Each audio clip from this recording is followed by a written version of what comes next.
Live again. Okay. Okay, hey there guys, it's Metro. We're back again. I apologize, especially if anybody's watching in post. I don't know what's going to happen to that stream. Hopefully it's going to end well. But yeah, my computer just like randomly restarted for some reason, so that's definitely not what you want when you're streaming. Luckily that doesn't happen when we're doing keys, because that would be really, really frustrating. But anyway, we're back, so we'll just get on to this quest now, I guess. What can I do for you? I don't care to hear it, Gidwin. Nope. No way you're going to be let into the Searing Gorge. Impossible. Not going to happen. How many times do I have to tell you? I can't let you in. Do you not speak common? Are you an orc in disguise? N-O. No. If I let you in, then I have to let everybody in. Pretty soon your close friends will want in. Then their distant relatives. Then their friends. And so on and so forth. The last time that happened, well, we won't talk about the last time it happened. Well, what's the worst that could happen? Are you mad? Do you know what manner of beasts inhabit that place? The worst that can happen is that we'll have to scoop up your remains with a shovel. We've lost some good dwarves to those awful monsters. So the answer is no. If you're bent on getting to the Searing Gorge, you'll have to find another way. Another way? Do tell. I shouldn't even be telling you this, but if you can make it past all the critters and beasties in Badlands, you might be able to make it to Searing Gorge. Yes, the Badlands. There's some type of back road that the orcs paved near Kargath. Just goes to show what kind of fools we're dealing with here. A backdoor to hell? What were they thinking? Orcs? Badlands? I'm invulnerable. Invulnerable? Absolutely. You're a fool that should heed my warnings. No one is invulnerable. You'd be wise to remember that bit of advice. My apologies, Pebble Biddy. I'll tell you what, since you fancy yourself the hero type, if you can make your way through the Badlands to the Searing Gorge and bring me back something to prove your heroics, I'll see what I can do about getting you a key. In the southeasternmost corner of Searing Gorge is a lady, almost as tough as me. Margol the Rager. Maybe you should investigate. That's funny. Done, and done. Safe travels. A lady, okay. How are you? Anyway, finally do the quest now. No, I will not open the gate. What have you got there? A fake, obviously. I've been face to face with Margol, and I know for a fact that her horn is at least 8 times larger than the one you've got in your hands, Gidwin. You probably got that off a storm snout in the Barrens. No, sir, you can't fool Pebble Biddy. You expect me to believe a story like that? The real horn would have had my broken axe head still lodged into its surface. Listen, take that obvious fake to the curator Thorius in Ironforge. If you can validate your claim, you will receive a proof of deed. Bring that proof back to me and I'll give you the key to the Searing Gorge. Get going. Keep your feet on the ground. Okay, Hearth to Stormwind.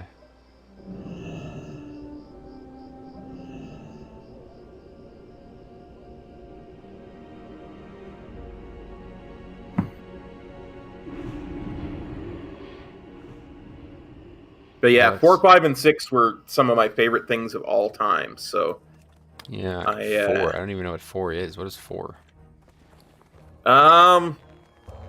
4 is the one that had the moon whale.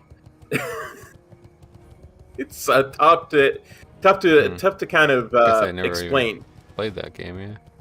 You start off as a dark knight who controls a fleet of airships for his king. Wow. Yeah, I've never played that game, I guess. Light be with you. 5 I remember, and 6 I never played, but I've seen you play it, I think, or seen somebody play it. Okay, we're flying to the Blasted Lands. Where's that? And Netherguard Keep. Go with honor. And there we go. Let's see, Final Fantasy. Is this a game that came out? And maybe it never even came out. When did this come out? Final Fantasy IV came out probably 92, 93. Oh, it's on the Super Nintendo. That's why. Yeah. There is a PS1 version of it. I can't remember which one it is because they bundled it. I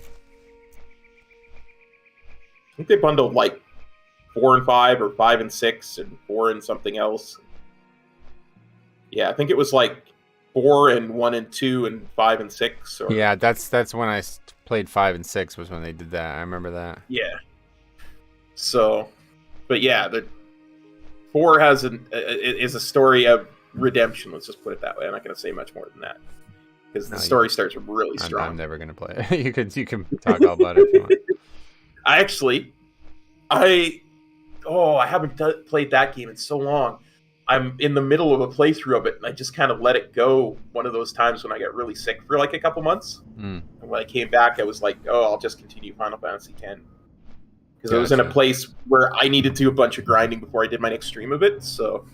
Oh, that's another thing I want to talk to you about. Dude, like, what is with you in this grinding thing? Are you actually, like, spending, like, significant amounts of time leveling Cloud and shit? 2-3 hours when I go to do it. Because you're 3 levels higher than me, and I'm using a mod that gives me 5 times more experience. I'm not spending a huge amount of time. Like I said, 2 to 3 hours when I do it. Huh. That's a lot. I've probably only played the game like 10 hours up until the point I'm at right now. Have a look next I time don't I think bring it that's up. needed is my point. So if you're doing it because you think it is, it's definitely not.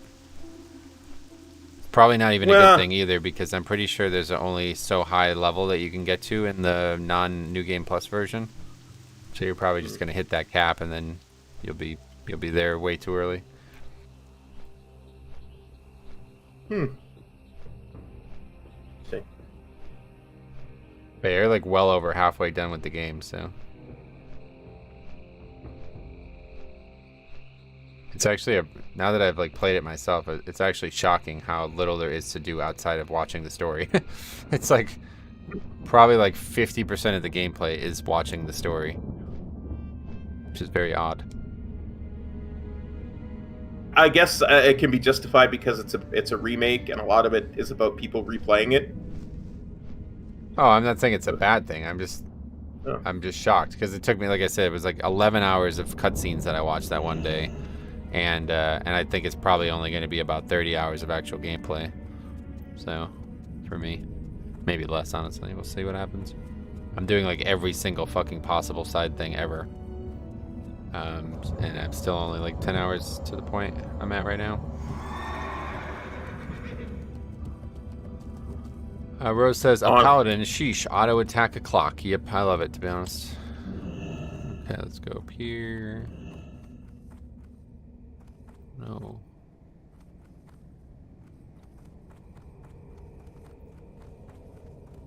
I honestly don't know that I'm that much longer into it than you are either. No, we're at the same place, yeah. I mean, time-wise, I don't think I'm that much. I just... Because I think... Well, you're what? 10 episodes there were in or something? there were battles that took me way longer than you probably did you. Yeah, before I started using this mod, it was just everything was just one shot. That was it. Gidwin, you come bearing a gift. Ah, yes, the feather belongs to a fine griffin, one destined for great things. If he can survive into adulthood undamaged, you wish to find him? Then listen close. Actually, I'm not really sure. Okay, let's do this other one. I don't know what order that takes us to. So. We fight the wrong enemy, Gidwin. The true power in these lands continues to grow in strength, and the number while we squabble over scorched earth with orcs. Do we continue to fight a war in these lands against the Horde, only to be routed one day by the armies of the Burning Legion? It is futile. Put your differences aside, Gidwin. Speak with the fallen hero of the Horde. He knows the truth. Oh, this is like one of the best quest lines ever. Be careful. Okay. I mean, I don't really know what this quest is, to be honest. Are we supposed to Necrum's pick it up? Medallion. I don't know. It's not on the list here, so makes me think we've done something out of order somewhere, but I guess we're not doing it yet. Oh yeah, this is in Sulfurak anyway, so no, I guess we're not doing that. Okay, that's that. Go start this zone up.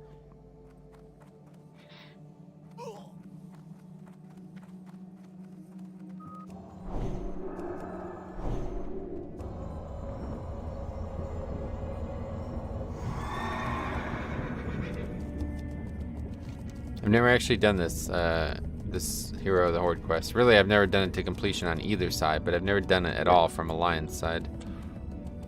I didn't even know there was an Alliance side to it. I think I've done like 1 or 2 quests on it from the Horde side, but... Well, this is that quest that takes you to that Elite Dreadlord or whatever. You're Oh. actually the first person to tell me that this even existed back in Legion. Oh. Because I was like, who the fuck is Laura Methylippides or whatever the guy's name is? And you're like, oh, you don't Yeah, know, yeah. it's this guy. And then you sent me down this, rabbit hole, basically, of finding out who all these characters were. Interesting. I didn't know this was the intro to it, because Yeah. it's not on live, so... Oh, it's still there in live? It's not there in live, is what I'm saying. Oh, I see. I don't even know if the Fallen Hero of the Horde is still there in No, live. definitely not, yeah.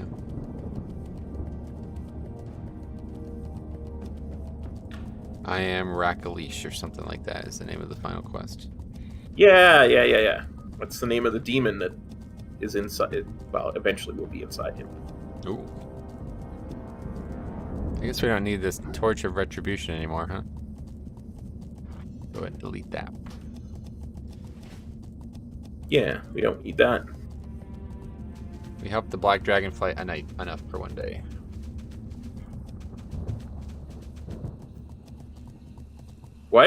How is it you were riding sideways and backwards there? I'm not sure. Okay, it's hard to imagine that so much death and despair could be confined to such a small area. Yet beyond the swamp is a land plagued by chaos and destruction. Watch your step, adventurer. The Blasted Lands are the final resting place to far greater beings than you. The Alliance wishes to assist? I thought to never see this day again. A day in which the Alliance fights side by side with the Horde against a common enemy. It shall be. We will unite. Before we may continue, you must hear my story.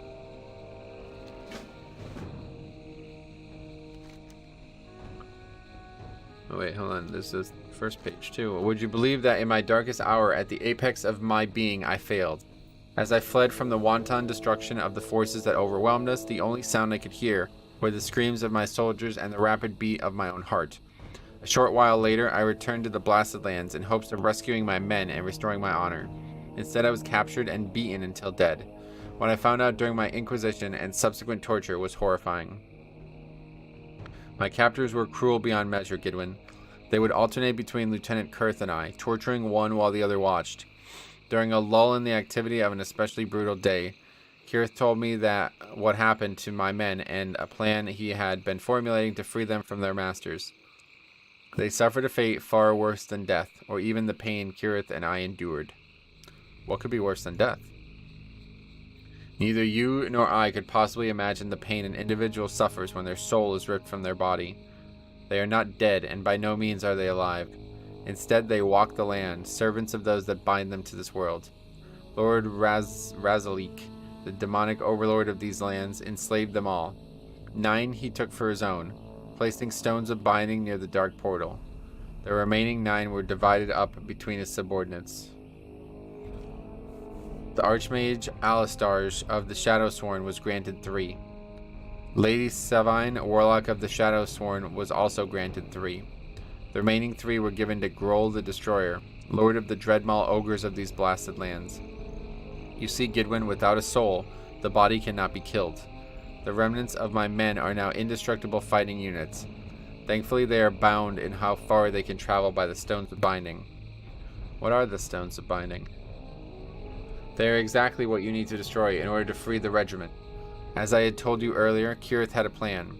Each of the servants does have a weakness.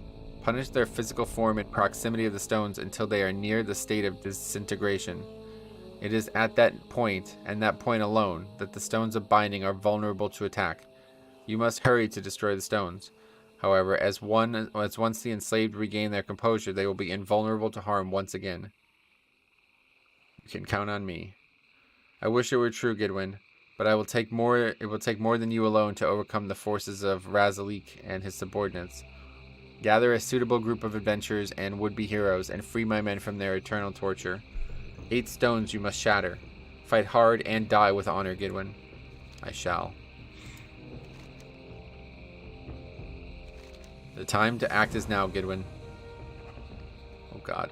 It will take more than you alone to overcome the forces of Razalik and his subordinates. I read that already. Okay, we got that. So next up is... Oh, there's that Cortolo's riddle. Let's go and Do you still have that quest, or did you ever have that quest? You probably never What had quest? it. Yeah. No. I forgot. I just Yeah, you can still do it. I mean, you're still way No, behind me. it's a waste of time. I don't think it's worth it. Alright, let's go and see what's going on here. Again, I cannot see. I just have to move this, I think.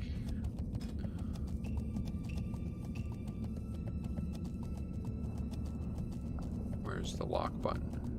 There it is.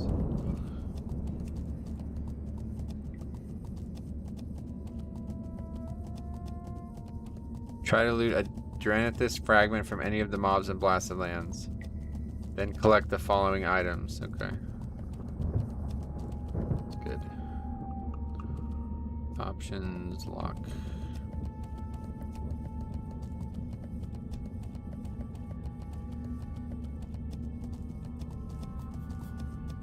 Okay, so these are actually quests that we don't even have to pick up to be able to do. So we'll just start killing stuff. This is gonna, yeah, so probably be the rest of the playthrough actually finishing these quests. This usually takes me like an hour on its own, and now we have to get twice as many things. Ooh. We need 14 vulture gizzards each, 11 basilisk brains, 6 boar lungs, 6 pincers, and 5 snickerfang jowls, and that's all divided by or multiplied by 2. So these are like, most of these take, I already got one now. Most of these take like usually 3 times the amount of kills to get the items. But I guess the good thing is if one of us gets extra, we can trade it. Absolutely. This number is really important, and usually I have to do all the math, but now that we have this add-on, we don't have to worry about it, but it's like, it's gonna be hard to remember, so we'll have to reference it multiple times.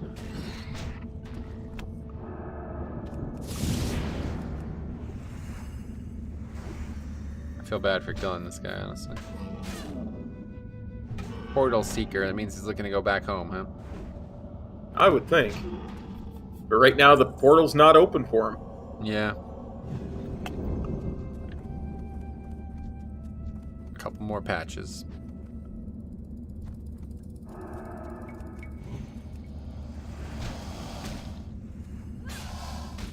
We finally actually caught up to the guide though. We're finally the right level for this guide now. Thanks to the 100% experience boost.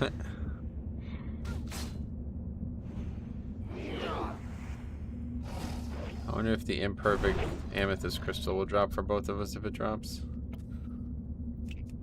That would be nice. Well, we have probably at least, I would imagine, at least 2 hours of grinding ahead of us. What can we talk about? Let's see.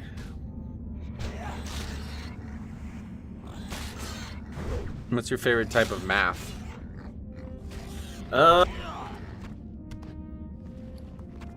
Probably anything related to physics. I'm a big fan of physics at the same time, so. Yeah. Yeah, you would have an Mind answer you. to that question. It's hilarious. It's been a long time since I've actually done any math relating to physics, too, so. Oh, really? How come? I chose not to pursue it as a career in college. Is that why? Yep.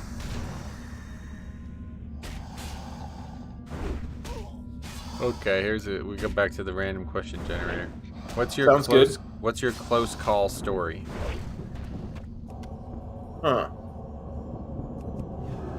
In what way? Like, That's what, just all it close says, call huh? what? Whatever you want to, however you want to take that. I do not know how to take it. Close call.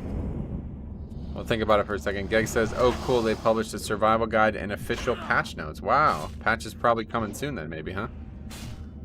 Might even be this Tuesday. No way. They would have announced it by now, I think. Yeah.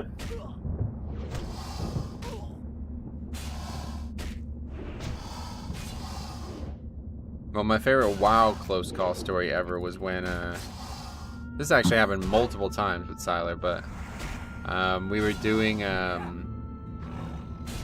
always confused that there's a Blade Lord and a Wind Lord in Heart of Fear.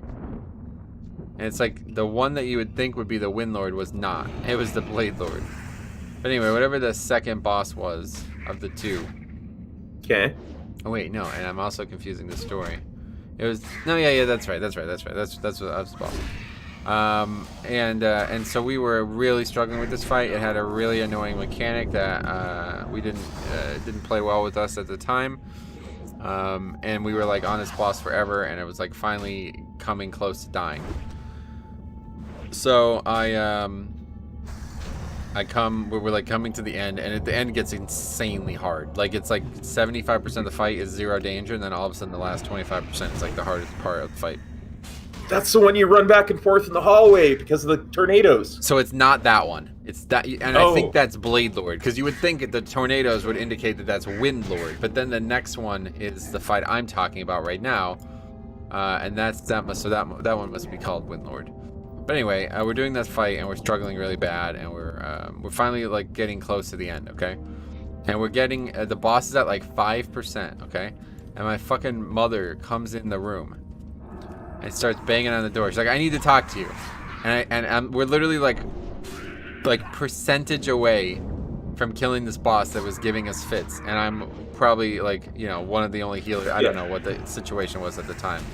But I just remember I turned around and said to her, I was like, "This is literally the worst fucking time you could ever pick to want to talk to me about whatever it is you want to talk about." And she got really mad at me, and I turned back around and I was dead. And me dying as the healer ultimately caused the wipe, okay? So we have wiped this boss. Everybody is dead. The boss is at fucking 100k health or some shit, sub 1%. Sylar onks, applies a flame shock, gets his rock elemental out, dies again, and the rock elemental takes one melee, the flame shock kills the boss, and we get our first kill of the fight.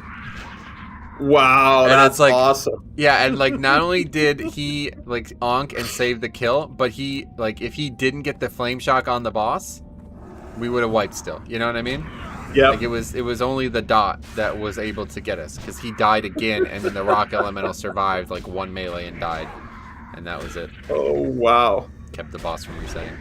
Yeah, but I'll never forget that, because I'm like still like you know what I mean? We raided for 4 hours that night. And for that 1 minute of time, it was the only time that anybody distracting me would have been an issue. And it happened to happen. I'll never forget. I turned around and said, "This is literally the worst fucking time you could ever pick to ask me about whatever weird shit caused her to ask me."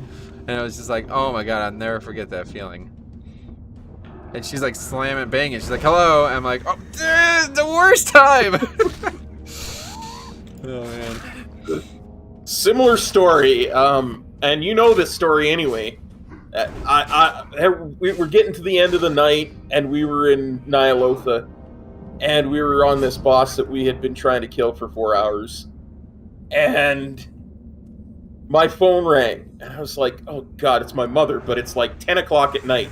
So I'm like, "Oh, I have to take this call, because it's not, she wouldn't call me at 10 o'clock at night." Yeah, it could be horrific. So I'm like, I cue my account. I'm like, "Guys, I have to take this call. I'll be right back." And Mitch was like, "Okay, we're going without him," and kicks me from the group and immediately pulls. And so I answer the phone. It's my mom, and she's like, "Oh, well, no, it's nothing serious. I just wanted..." I'm like, okay. And literally, I come back, and I'm sitting there standing directly next to where Metro is. I'm still alive. I'm still in the room. And off we go. I start fighting the boss, even though I'm not in the raid group, and we killed it. It was the first time we killed it. It was heroic, but wow, that was... Yeah. I still got loot. I was getting no healing. I remember but I still that. managed to You were still in the raid, but not in the party, and you still managed to stay alive the whole fight. That's actually kind of badass, to be honest. Like, I wish that could be better represented. Like, there was a video of that happening, because that's really interesting. Ex-country runner 78 says, "Imagine if Metro's mom had come in just to ask, 'Are you winning, son?'" Yeah, like for real, like basically wiped us. And Sylar had to pick up the slack. Another Amazing rare. from the guy. Amazing from a guy who holds the guild record for most deaths in a single pull.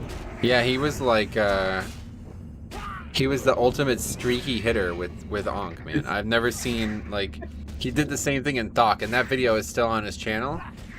He had done it so many times where he onks and we kill the boss because he onks. Like, legitimately, that's the only reason he did it. He did the same thing on Elagon, too. On the dragon boss in Mogushan Vaults. Oh, yeah. The Enrage wiped us, and Rick and K-Maz survived the Enrage somehow because Warlock and Bear. And then Sylar onked, and those three of them finished the boss even though he was enraged. And so that had happened multiple times. But then there'll be times where he onks and just immediately dies again. And that happened on Thok. And this was the same situation on Thok. The boss was like 0.1%, and he was recording the pulls. Or maybe he was streaming it. I don't know. Either way, he has the video on his channel. Rare. Another one? Yeah, the hyena down there. Go ahead. Fuck? Sorry. 3 rares? All within like 100 yards of each other. Okay. Careful, don't aggro. Too late. But anyway, yeah, so he onks and then just immediately gets eaten by Thok. Because if you're in front of Thok, he will just bite, he will just eat you. That was like the mechanic on the fight, basically. So it's like, it's funny in the video, like he's like, I got it, I got this, I'm gonna save the raid. And then he just get onks and just like 1 second later gets eaten. Sorry, I had to bubble. No, you didn't.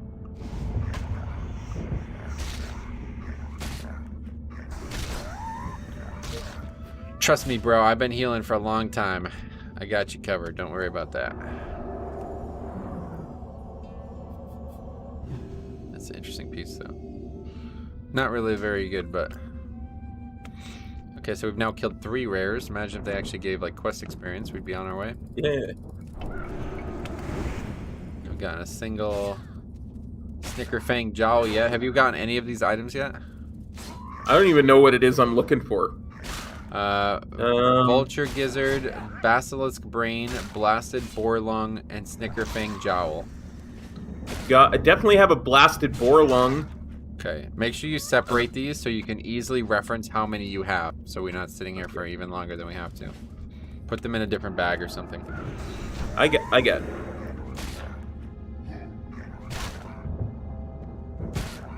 Right now I have 1 of 4 of the items. And for reference, we need 14 of 1 of the items. So that means we're gonna be here a while. Yeah, this is well, I always say this and it usually doesn't end up being true, but this will probably be the rest of the episode. This I got a usually takes Snickerfang me- jowl. Great. Make sure you hang on to that and put that somewhere that you can reference it easily. But these 4 quests usually take me. This is basically us doing 4 quests right now. This usually takes me about, I remember it used to take me like about an hour, hour and a half, depending on if there was competition. Luckily, there's no competition, but we are competing with each other effectively, so.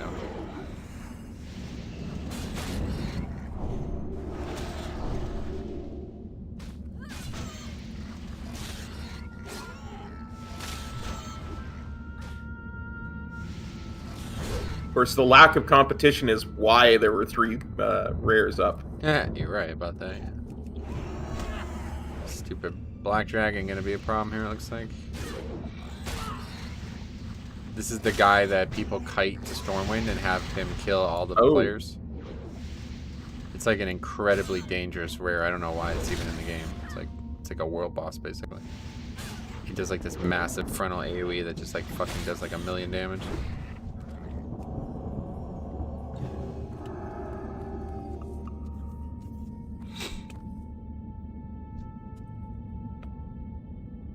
Is he the one that paladins would use for that vengeance exploit or whatever it is?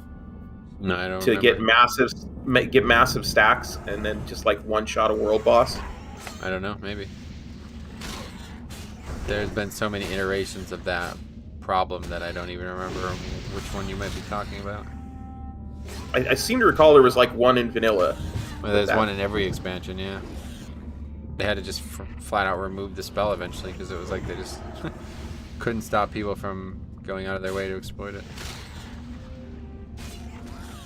Okay, let's take a look at the next question. What's the way you find yourself procrastinating the most? Interesting. is interesting. I think, and I mentioned this the other day. We were talking. I get lost in my own thoughts, and I'll find myself down a particular path of thought and be like, oh yeah, but what if I did this? Oh, and that reminds me of the other thing. And eventually I'll wind up in some really weird place where I'll be like, well, if you're teleporting, is it really you that's teleporting, or is it a new being? You know, and then I'll just like go off and continue off into just weird ether, and 7 hours will have passed. Yeah, I'm kind of the same way. I wouldn't really say that kind of like ponderous thought is the way it proliferates for me, but for me it's like, I feel like I almost have like insane ADHD with certain hobbies. Like, like if I like start, like it happens a lot with golf. Probably not the best example. Obviously, video game, better example. Like, it's like, okay, I always give myself days off WoW, right? Yeah. Or time off WoW, especially. So, like, okay, I have like a 5-hour window here where I'm gonna refuse to play WoW, and that's just me trying to battle like psychological concerns. But anyway, so we're gonna do this, right? What should we do? Okay, well, actually, I really want to play Pokemon. Actually, no. You know what? I really want to check out Dark Souls, or I really want to check out Golden Sun again, or I really want to do like all these different things. And then like 2 or 3 hours will go by, and I'll have done nothing. Like I would not have even started. And so I do that, and I don't even know if that's called procrastinating, because it's not. You know, I'm not procrastinating. It's just and I do this with WoW too all the time. Where I'll be like, okay, I really want to level I want to get a warrior up to max level so I can try tanking Mythic Plus on a warrior. Yeah. But wait, hold on a second. Where am I going to get a legendary? Maybe I should do this instead and get money. And then it's just like, I just have so many things. Maybe I'll do a leveling challenge. Maybe I'll go on classic. Maybe I'll do all these things. And it's like I end up. There's so many ideas. I end up doing none of them. Yes. And I don't know. I don't think that's healthy. Honestly, I have to imagine that some kind of problem with gaming and stuff in general. I'd imagine. 'Cause I do remember being like that when I was young. I do that too. Like I'll be like, okay, well maybe I'll do some stuff in this game that's not related to WoW. And I used to do that with Hearthstone a lot. To be like, oh, okay, yeah, I'll go play some Hearthstone, and oh, but I was gonna do some grinding in Final Fantasy VII, and oh, but you know what? I really need to do some stuff in Final Fantasy IV, and 10 hours later, I'll just be like, well, nothing's happened. Yeah. Way to go, cop. Way to go. The thing is, once I start something, my attention is firm, but it's like I just can't pull that trigger. I feel like I am the same way in golf too, and I was gonna bring it up, but it's like, for me in golf, it's like I can't decide on what shot I want to hit. It's like, okay, should I hit this club? Should I do that? It's like I just sit there for like 5 minutes thinking about what I should do, and then just I get overwhelmed with the mental side of the sport. Anyway, Alex Tingsted says, "What's up? How's it going, Metro? What's up, buddy? How's it going, man? It's going good. Hanging out with my good buddy Cop here, and we're getting ready for 9.2 on the way." That's right. Cannot wait. Cannot wait. Zareth Mortis, here we come. Yeah, you're right. Okay, this is almost the same question, I feel like. Would you consider yourself decisive or indecisive? Oh, indecisive. 100% indecisive. I can't even decide where to go for food. Like, I guarantee... Yeah, food's another problem for me, too. I did, next week when my mother and my stepfather come in to celebrate my birthday, they'll probably be like, okay, let's go out for lunch. And they'll be like, where do you want to go? And I'll be like, And so now that you brought it up that way, I'm starting to think I understand a little bit more about why I feel this way. Because I have an abundance of choice, and choice and me just don't seem to get along very well at times. So that's why. That's the same thing. That food, I have the exact same situation. If I gotta order food, I'm gonna look at the app or see what's there, and I'm gonna be like, I could have this, and I'll just sit there for like, I'll scroll down every single restaurant and find some reason that I want to eat there.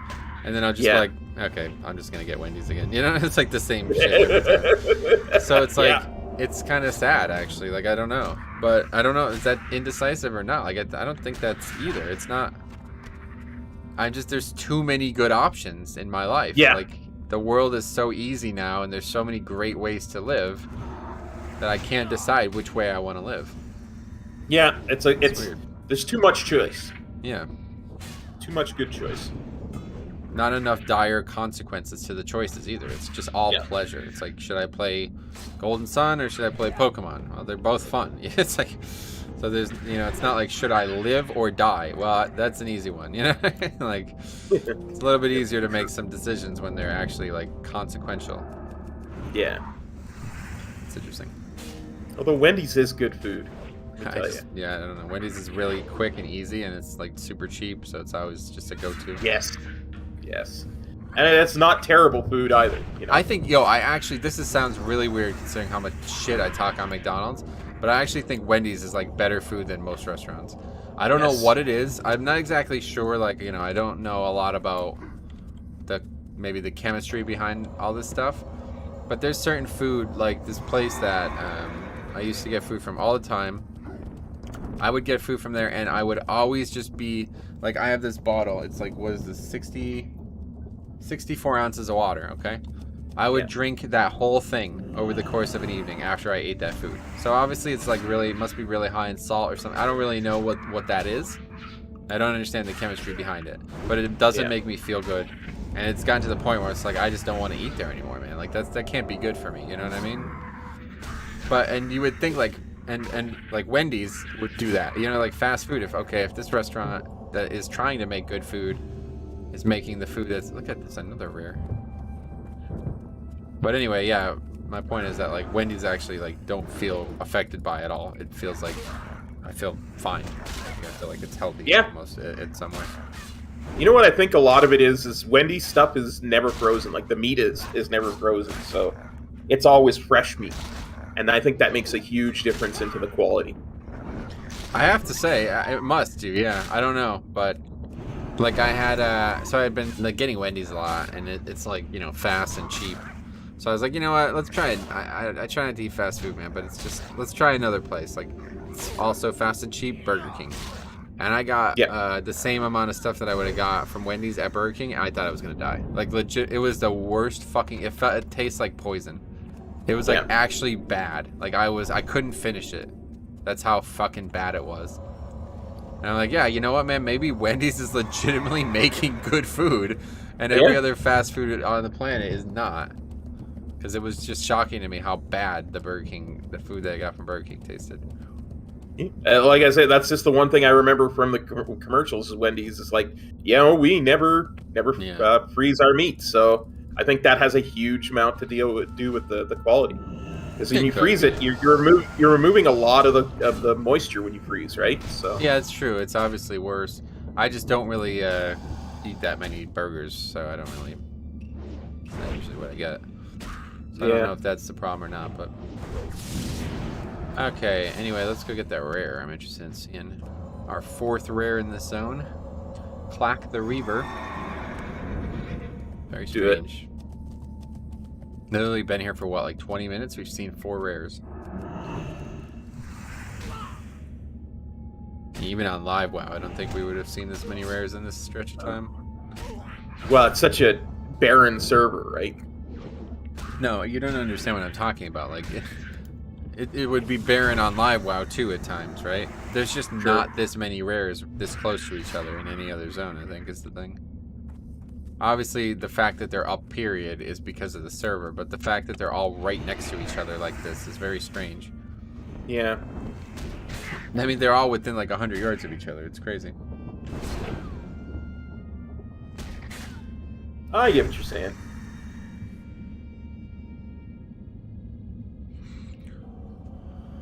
Okay, let's see.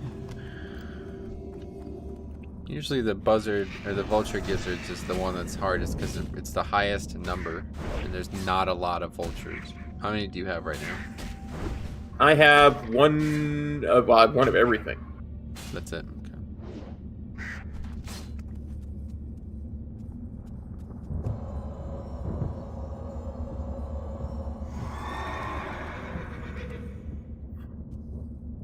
There's 4 things, right? 5. I haven't gotten any Scorpock pincers yet either. I got one of each. Then. Oh, okay. I just found the Scorpock pincer. 1 pincer. I have 1 brain, 1 gizzard, 1 jowl, and 1 lung.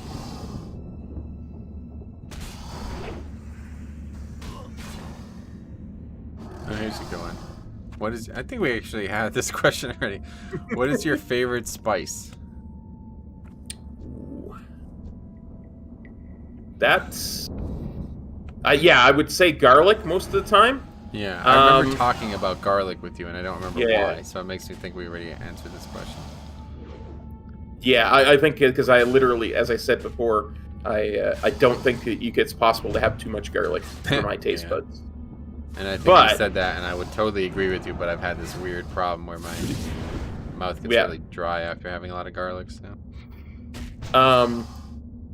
I think if outside of garlic, since we're having the question again, I would have to say I've been using a lot of taco spice lately. yeah, for some, I don't know what's in that, but I have the same fascination with taco seasoning as well. Since I eat so much rice, one of the things I do is I will basically a taco spice the water so it becomes saturated with it. And then it because you don't lose any water when you make instant rice, that all kind of filters into the rice itself and gives it a really nice flavor. Interesting. Never even thought about that. Bynum says, "Greeting Paladin buddies. What's up, buddy? What's up, buddy, buddy? Pally pals. Pally Pals, Pally Yeah. Pally. That's a good one. What situation was nearly a disaster that you were able to prevent from being a disaster?" Huh.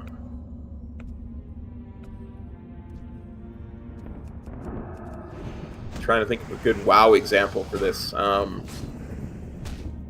Why? Just There 'cause would we're be a playing WoW example. What kind of disaster could exist in WoW? I mean, I guess maybe a dungeon where I solo save a boss. That's, I guess, the best example I can give on that. But Yeah, or a raid where you pop your yeah, shaman. Your shaman earth elemental kills the flame boss. shock. Yeah. yeah. Already told that story.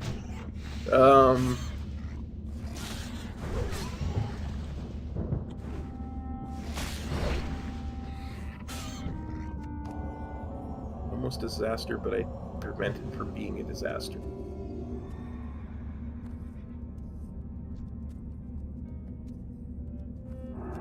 Every once in a while, there's like swings of luck in the game too, where it's like, man, if we get unlucky here, this is gonna suck. Yeah. Then we get lucky and it's just easy. Happens all the time in keys. And is that another rare? Okay, this is really weird.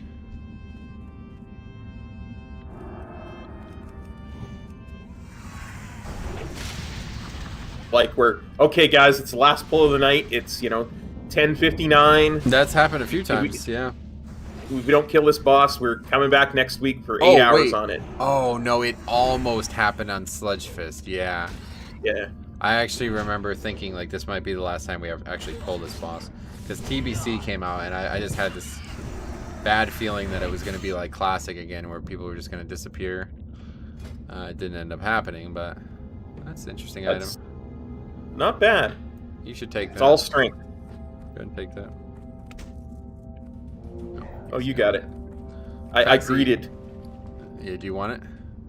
Sure, I'll take it. Thank you. Faxi says Grunter. What is that, a famous boar or something? I don't know what's going on with that.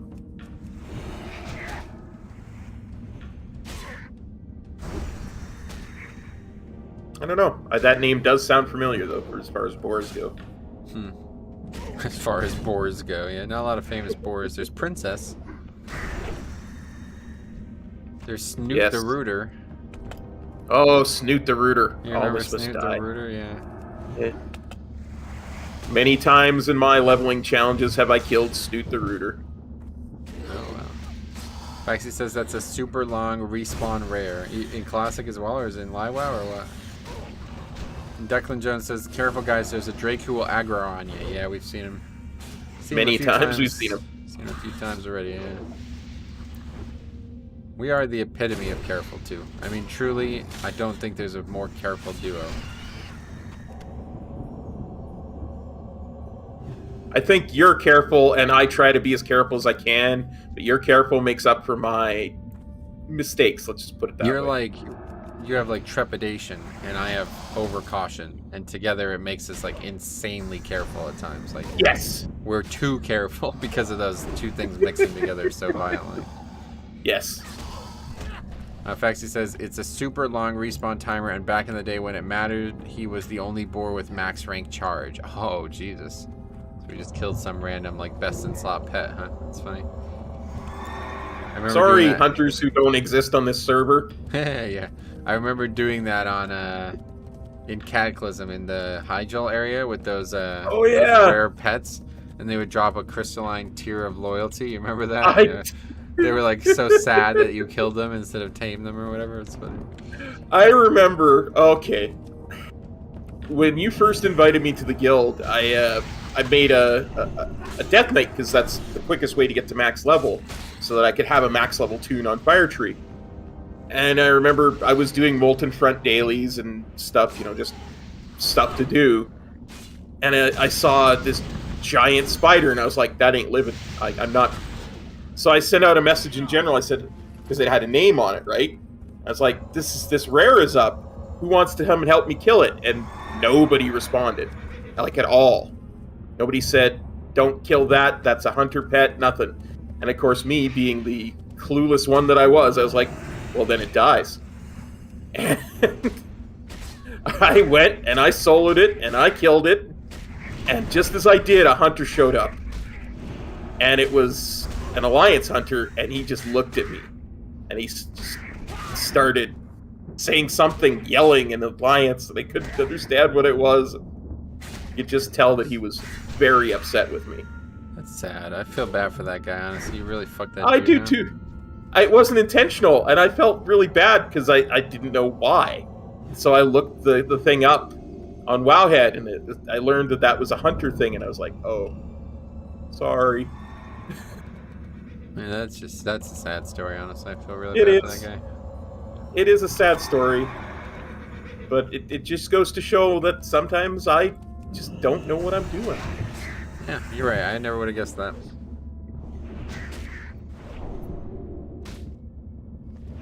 Well, in a strange twist of fate, I'm actually almost done with Blasted Boar Lung. How many of those do you have? I have 2 blasted boar lungs. Yeah, okay. I have I'll probably 3 get best. enough. I'll probably get enough to spill over and give you. Need to figure out where these scorpids are, though. I don't see a lot of them. Can't remember for some reason. I got my 6th one. That's funny. Okay, we'll kill those a little less then. Declan says many hardcore people who had, I guess, died to that Drake many times, or sad times. Yes. Well, if you're playing hardcore, you really owe yourself to be as cautious as possible. But Yeah. partially why I would never do it, because it doesn't sound fun. Imagine getting to level 51 and then dying and having to delete your character. Oh. No thanks.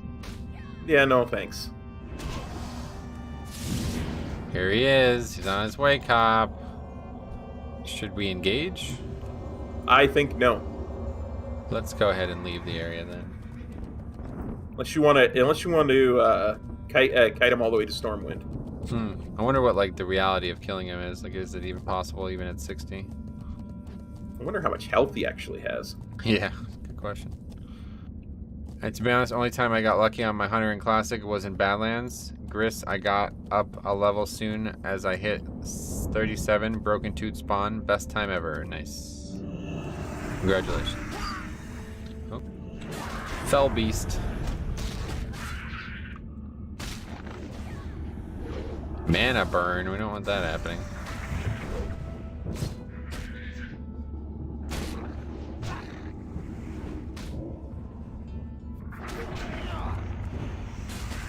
Was that dragon ever used in game? I don't know what it's for, yeah. I think it's just one of those like Fell Reaver type thing. Well, actually Fell Reaver is for a quest, but yeah, I don't think it has any purpose.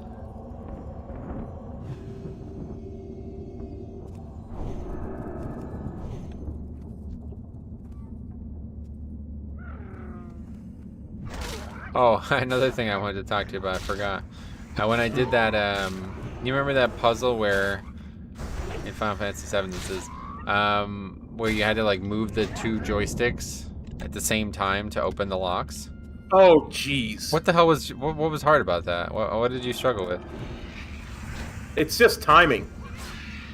Because when the things light up, you have to wait a second to do it, right? Like, and you always like kind of anticipate because you could see where it's going to go before you're supposed to do it. Right. So you'll like do it beforehand. But Oh, I see. I was So- always too quick. That's Oh, the okay. thing on it. Interesting. I just did it like first try every single time, 4 in a row, and I was like, wait, what? You had like you were there for like 10 minutes, and like Tifa was like, oh, you did so well, and you were like really upset. Like you're like, oh, I didn't do well at all. I really didn't do well at all. I just thought I was missing something about what happened there. I thought maybe your joystick was broken because I remember you said something was wrong with your controller, right? Yeah, no, I mean earlier, that whole thing was my controller's not holding a charge when I'm not using it, so I have to like plug it in like 2 hours before I plan on streaming, so that I know it will be fully charged when I go to do it. And so when you plug it in, it recognizes it as a PS4 controller, and the control scheme it switches the control scheme. So, and I didn't realize that before that session because I hadn't had to do that before. Yeah. But that was where I couldn't find the map because of that, and I didn't have long range shots on the bike because of that. Oh, right. But as far as those were, had nothing to do with. I get it. Yeah. Yeah, I would never use a wireless controller, honestly. Just feels like a complete waste of time. But they don't make a lot of wired controllers. I have this really good one, and it's like a fucking like knockoff of an Xbox 360 controller. Gotcha. It's like I don't even know what it is. It's an actual Xbox 360 controller. It's just not made by Xbox. Yeah. And it is insanely. I love this fucking controller, but because I had it wrapped up so long and not touched the wire is actually starting to fray. Oh, I gotcha. It's like the casing of the wire has separated, so you can Gotcha. see the wires underneath it. And I don't know if that's gonna be an issue or not. Hopefully that won't be an issue. But if it is, I don't know what I'm gonna do because they don't even exist. The company that made this don't even exist anymore, and it's like this is like the best fucking controller I've ever owned. Yeah. So, I mean, hopefully I'll never have to worry about it, but I'm sure I will. this one is like it's the same thing, only PS4. It's actually a PS4 controller, just not built by Sony. So, and it's really good. It just started to get to the point where it's not holding a charge if I don't plug it in. So, or if I'm not actually using it. Yeah. But if I'm using it, I can play for 7 hours with it, no problem. But anyway, so Faxi says, according to Wowhead, that Grunter has a 6-day respawn. Wow, that's a long time. And then Declan, continuing to talk about the dragon, he says it's a rare spawn world boss, so it actually drops loot or what? He said, but people in Classic kept kiting it to Stormwind, so knowing me at 37, I killed them, I see. Alright, I still don't know what the purpose of it is, but... okay, so yes, I still have no scorpions. I don't understand. What am I guess there must be somewhere else. I don't remember having trouble with this. honestly don't recall. I always still have just- none. I have one Scorpion pincer. Yeah, it's gonna be a big issue. I think they're over here. There's that fucking dragon again.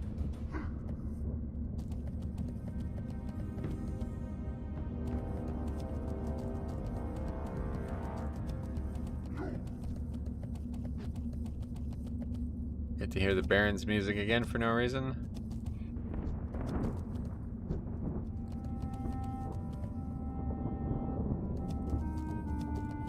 According to this, that dragon has like 51,000 health. Oh, what? Wowhead? No, that's just my add-on, my real mob health add-on. Oh, cool.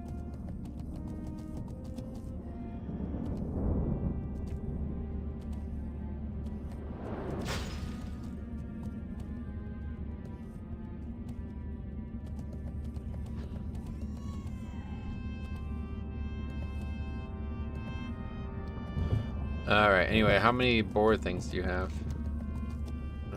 Blasted boar lungs. Yeah. I have 2 blasted boar lungs. Okay. Just trying to figure out where the scorpions. I think there's some here. Okay. Problem is I'm not actually, yeah, here's some. We're not actually on the quest, so I can't look at quests here to figure it out. Gotcha.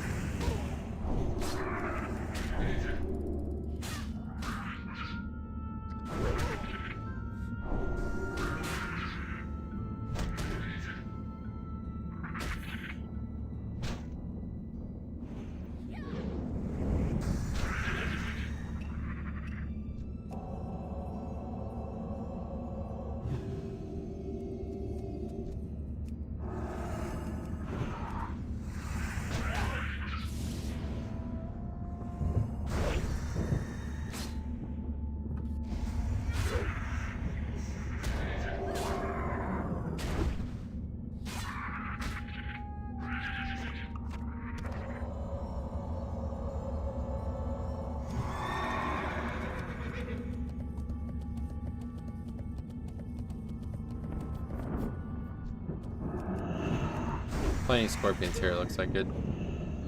Okay. Excellent. Do you have a bucket list? No, not really. I've never really kind of planned my life that way. Plan my wife that way? Well, what a Freudian slip. Freudian slip, I was gonna say. Yeah. I've never really planned my life that way, is what I was trying to say. Sure, there's stuff that I would love to do, but I've never really been like, well, this is something I got to do before I die. I know. Yeah, it's strange because the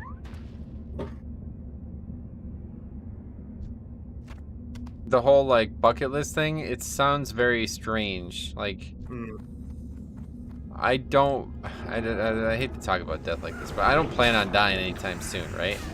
Yeah. So by the time it feels like that might be on the periphery, I expect my life and my hobbies to be completely different than they are now, right? Like I don't. You know what I mean? Like, why would I have a bucket list for something that's not even going to occur for like 50 years, hopefully, you know what I mean? Yeah. It's just kind of weird. I don't really know why people say that thing. It's like, I mean, if people I'm say all gonna the be 100, time, good. if I'm going to be 120 years old and I'm on my deathbed, I'm not going to be like, man, am I ever glad we cleared that one raid tier? Yeah, exactly. You know what I mean? Like, your life is going to be so different by the time that comes up, you know? But what I was thinking of was like people are like, oh, you know, like going to Pebble Beach is like a bucket list thing, and like you should plan on doing that if you like golfing. And it's like, dude, by the time I get to that point in my life, I might not even still be playing golf. Like, well, I'm not gonna spend $1,000 to golf at a place and then realize like 10 years from now that I don't even really enjoy golf that much. You know, I you know what I mean? It's just like living that recklessly seems very weird.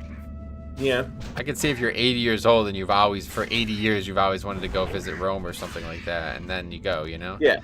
But if you're like 30 years old and you're like, man, I gotta go see a Duke, North Carolina game before I die, it's like, okay, if you're sure. Better make sure you're making the right decision. That's probably one thing that I would say, maybe. Duke and North Carolina game. I would just love to be in Cameron Indoor. But, I feel the same way about Staples Center, or what it's called, Crypto.com Arena now. Crypto Arena now, yeah. How funny is that? The Staples Center. Staples, like, is that even a company anymore? I have no idea. I think it is. I'm pretty sure there's Staples in Canada. So. No, not the metal object. I mean the company. No, I'm talking about the company. Yeah, I'm talking about the store. Oh, that was in Canada. I thought that was a U.S. Yeah, thing yeah. only. I think it's both. Wait, hold on. Oh no, it's Toys R Us, isn't it?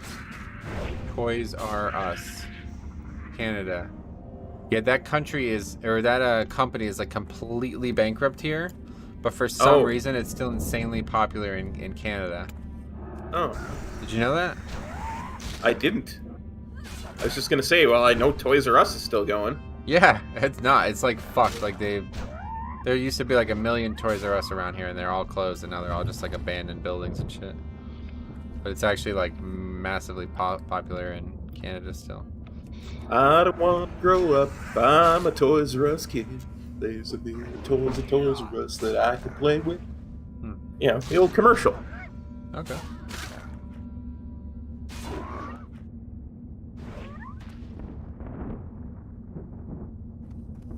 I only found that out. It had something to do with the Blue Jays. I can't remember why.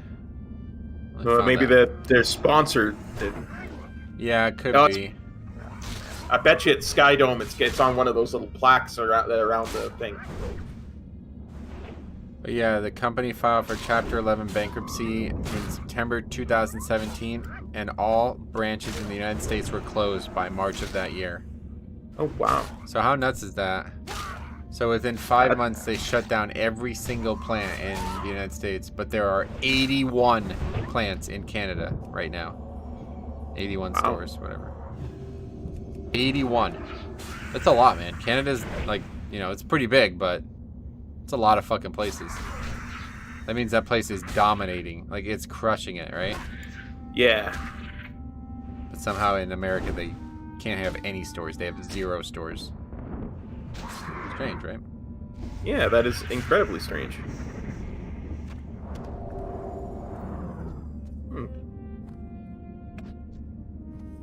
It's like fucking Blockbuster, man. I don't know if there's still There's one in like Alaska. Alaska. Yeah. Yeah. Let's see if that's still the case. The last I heard about that was a couple years ago. Blockbuster. I used to fucking love going to Blockbuster, man. Me too. It was a very well-run thing.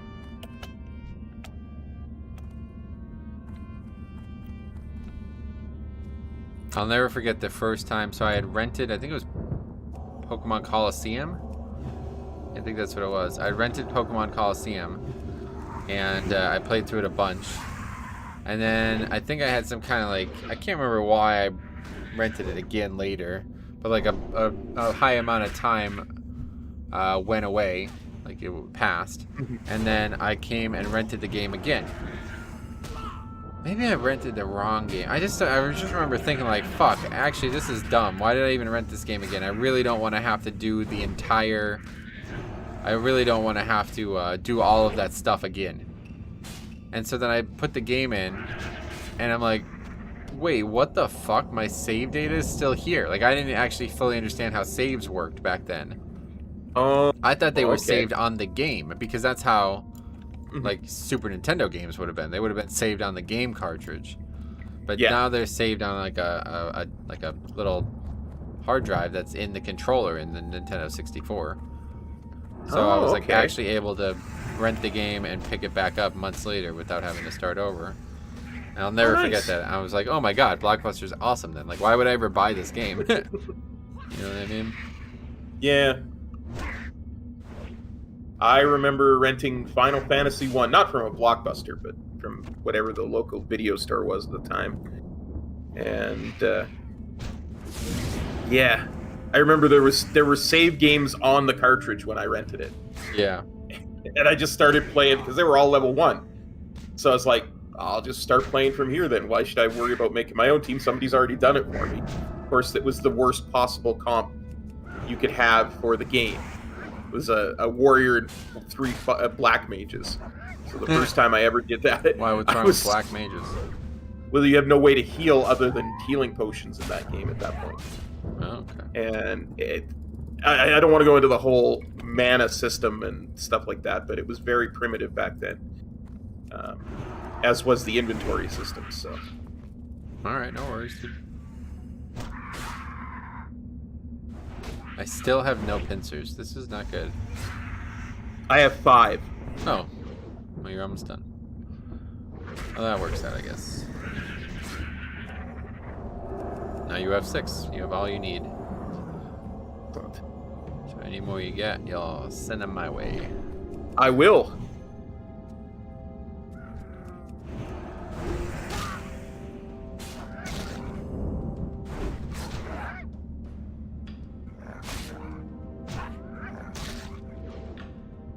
Although corporate support for the brand has ended, Dish retained a small number of franchise agreements. This is for Blockbuster, enabling some privately owned franchises to be opened.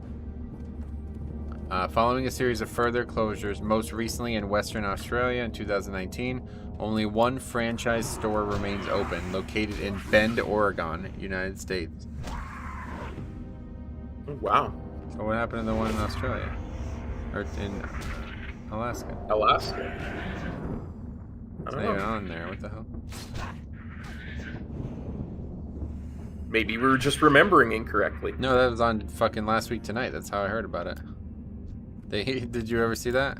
Oh yeah, I did. I love Last Week Tonight. Oh, do you? Okay, John okay. Oliver. John Oliver's very entertaining. I agree. Yeah, he gives like a bunch of memorabilia to them, so it better not be a fucking lie. Like what the? That's the thing about Wikipedia. Since anybody can edit it, sometimes it's not so accurate. Oh my god, dude! I'll never forget this, dude. We were in an English class in college, and we were like in there doing research. We were in a like computer bank or lab or whatever it was, you know. Mhm. And we were in there doing research, literary research for things. And she was teaching us about citing and sources.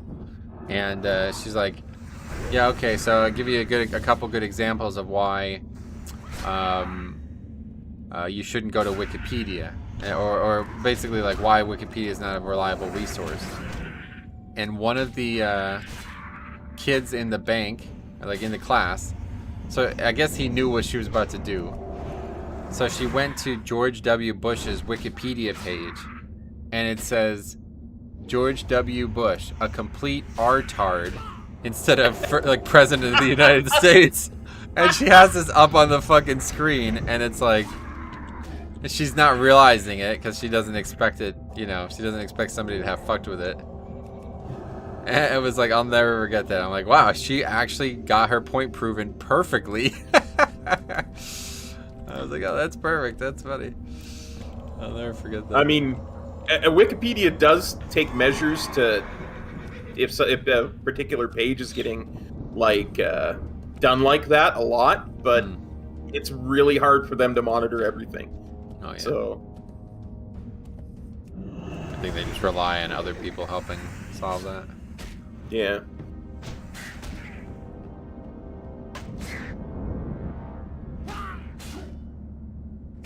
Like they'll lock pages if somebody is suddenly very controversial. Oh really? Mostly you can't Yep. edit it a bunch, yeah. Yeah. Like I wouldn't be surprised if somebody named Kotlik would his page is locked. Somebody what? Named Kotlik if his page is locked. Oh, Bobby Kotick, you mean? Yeah. Yeah. I can never pronounce his last name. I'm sorry. I was confused. Would you say Coatlick at first? What the fuck? Kotlik, whatever. Yeah, 2018. Alaska's last 2 Blockbuster stores are closing. That couldn't have been long after the Last Week Tonight piece. Yeah. I know what happened to Russell Crowe's jockstrap. Oh. Because that was what they gave. They gave decorative stuff from the Gladiator I film remember. set. Yeah. Oh.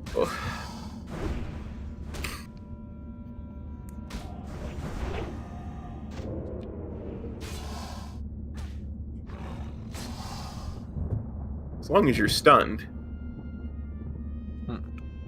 Yeah, it's done for 5 seconds.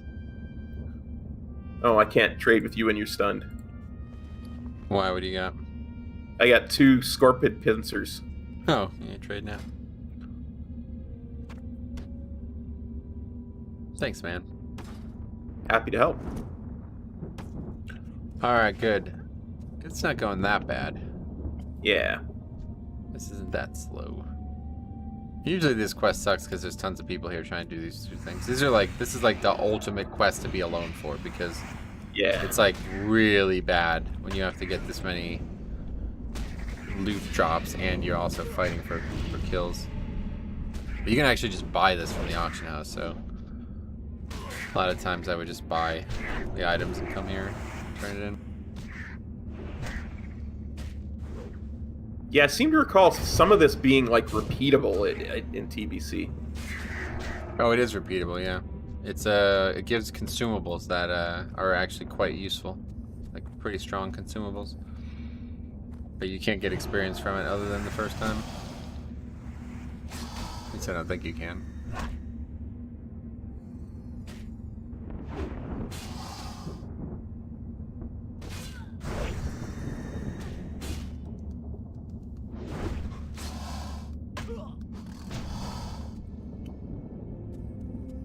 What about the other objects? How many do you have of each? Okay, I have 5 brains. I have 5 gizzards. I have 2 jowls and 2 lungs. That's interesting.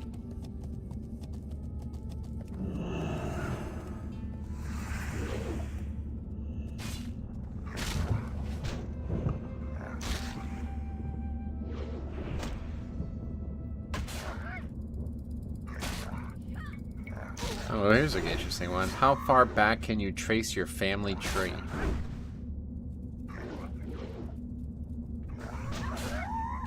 I'm quite the slacker when it comes to that one. I know I should be able to trace it a lot further back than I do.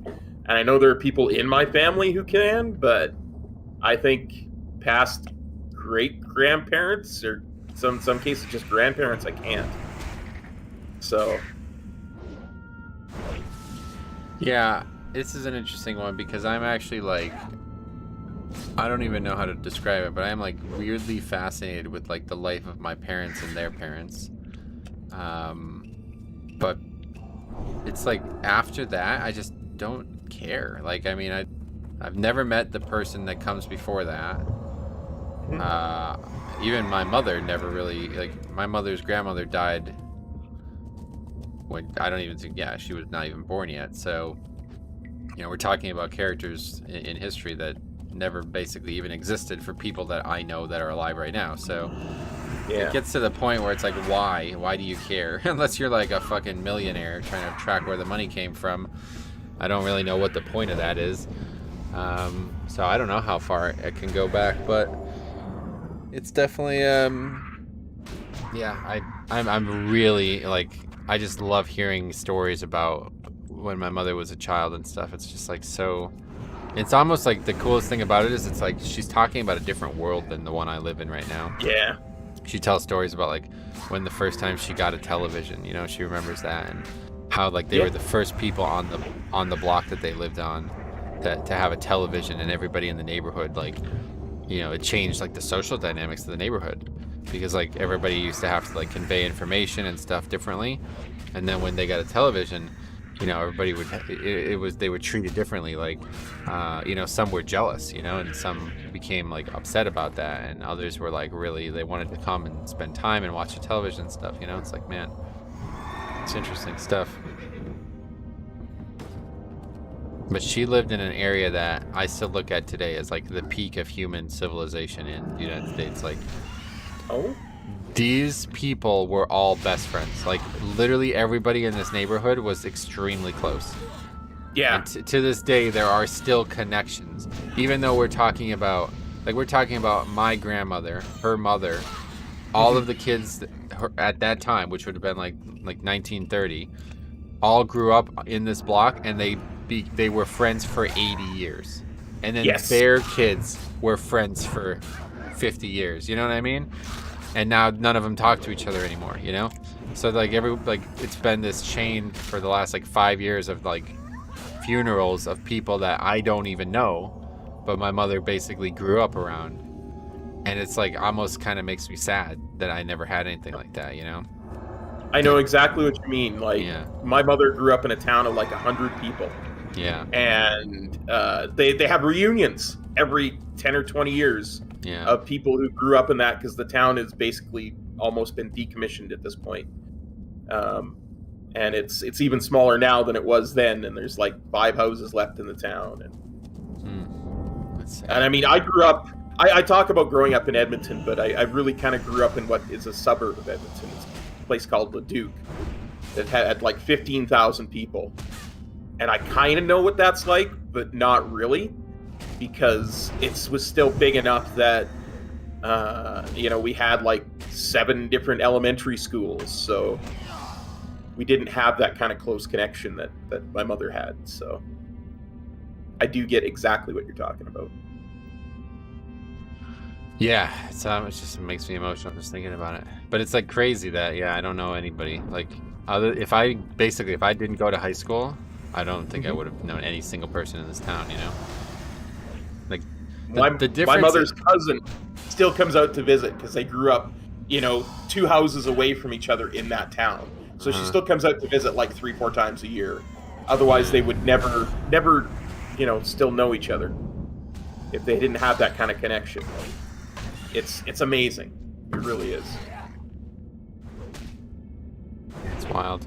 Like the other thing that's weird about this whole situation is like all of these people were born and had children at the same time. Yeah. What the fuck is that about? Like, I mean, that's weird in its own right, I feel like. I don't know. Oh, shit.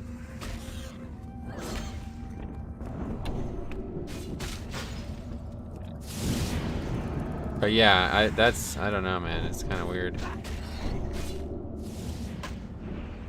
Life used to be like so much simpler, I feel like, right? Like if that happened, that meant that like that was just their goals in life, was just to have a family and just be social amongst each other, and that was it, right? Because like I would not know anybody because I'd be too busy fucking playing WoW all day. You know what I mean? Like I wouldn't even really interact with these people in this way, even if that is a very rare pattern. It's a shame that we're on this realm. I was just gonna say, I do understand that because, like I say, I was born in the 70s. I know exactly what that's all about. Like, when I was very lucky to have a computer as a young child, and it had a 300 baud modem. What does that mean? Well, you know how your internet connection is a gigabit? Well, this is essentially 300 bits instead of 3 billion bits. When it talks about, that's what a baud is. It's a bits per second, essentially. And that was originally, the best way to put it is, oh my god. Oh, that Black Drake's gonna come, dude. We're gonna. This is all of a sudden extreme danger we're in.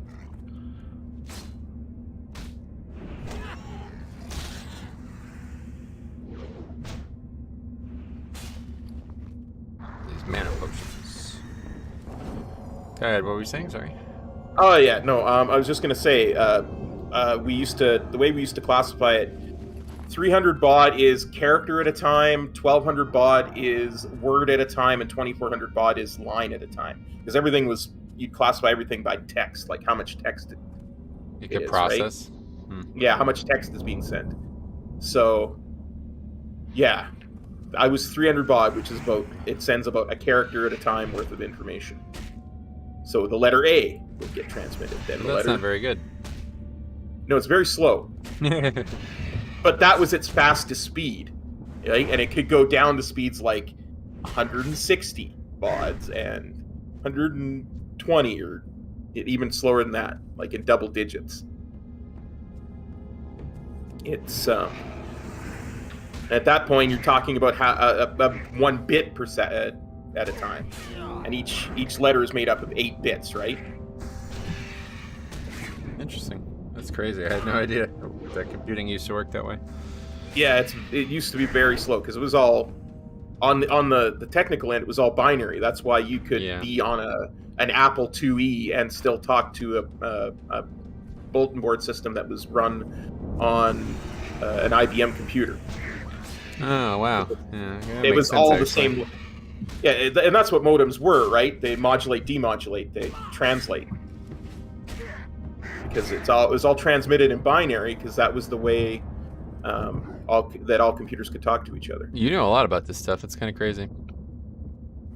I grew up on that stuff being the currency of the day, right? Yeah, you're right. Basically, the information of the day. Yeah. How much was like a computer at this point? Oh, I suppose the VIC-20, I think my parents must have spent several $100s on it, and if you take inflation into account, that's got to be several thousand now. Oh, really? Holy shit. Well, yeah, because, I mean, bread was like 10 cents then. I guess so. Yeah, the first computer I remember owning, which was not in the 70s, obviously it was like probably like 1995 or maybe more like 98 actually. But anyway, yeah, they spent $300 on it, and they got it at Boscov's, yeah, which is like used to be a big box store around here.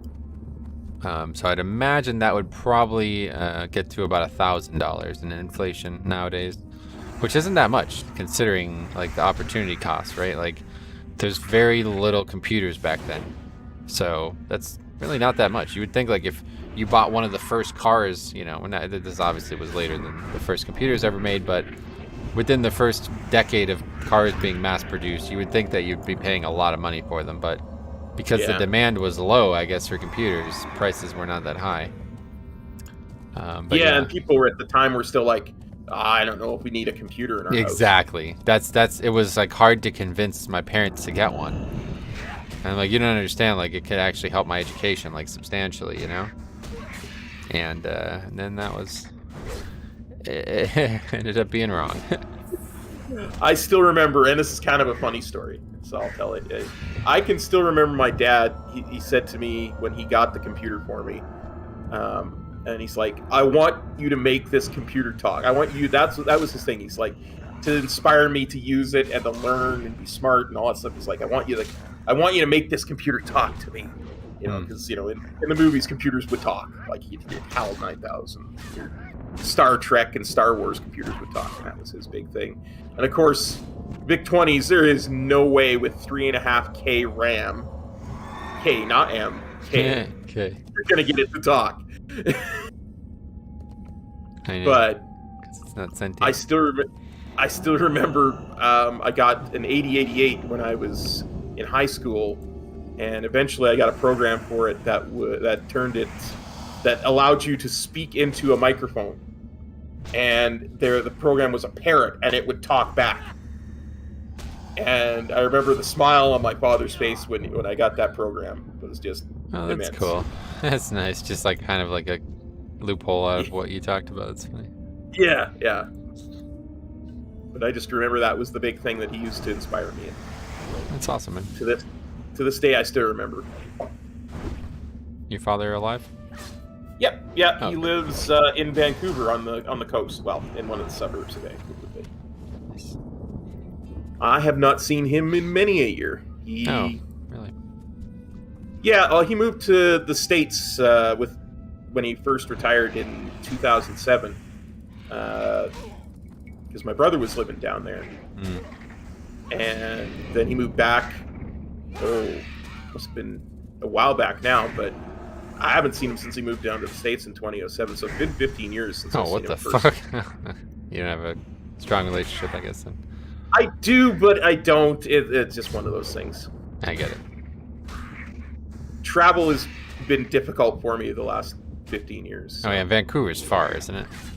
It's over the mountains. It's about a 16-hour drive. Oh, shit. Okay, yeah. All right, I get it. Keep thinking we're talking about same area. Yeah, and I guess your parents haven't been together for a long time then? Yeah, they split up, 83. Oh. So.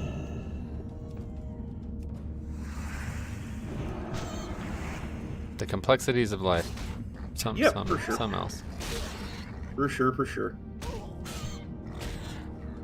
SOB says, people were talking about Lost Ark yesterday in Metro's stream, and I was thinking of Raiders of the Lost Ark for the Atari 2600. Good game. You're right, it was a good game. Dude, that's literally what every time somebody brings that game up, that's all I can think about is Raiders of the Lost Ark. Or I've also been thinking about like the The film. What was the name of the film? The film was Russell Raiders of the Crowe. Lost Ark 2. No, no, the the biblical thing. Russell Crowe. It was Oh. like a film about the Ark. I think it was just called Noah. Yeah, it was called Noah. Yeah, Noah. This was actually, I don't know. It's maybe sounds more emotional than it is, but this is like one of the last conversations I had with my grandmother before she passed away was about this film, because she watched it and she was like extremely religious her whole life, and she was really upset about the film taking like a religious context and ruining it. I don't know. Have you ever seen the film? No, I have not. It's like a very weird. I don't know who the fuck gave them the green light to do that. Basically, takes like a biblical tale and turns it into a fantasy. And yeah, she wasn't too happy about that. I can see why. I have very religious people in my family too, and I can totally understand how that can offend people really easily. But it's a strong cast. Jennifer Connelly, can't go wrong with her, obviously. Oh, true enough. And Anthony Hopkins, one of my favorite actors ever in the film. So. Oh, nice. But it's honestly a really bad film. Like, it's actually a shit film. I just remember I saw it at work, and that was the only time I had ever seen it.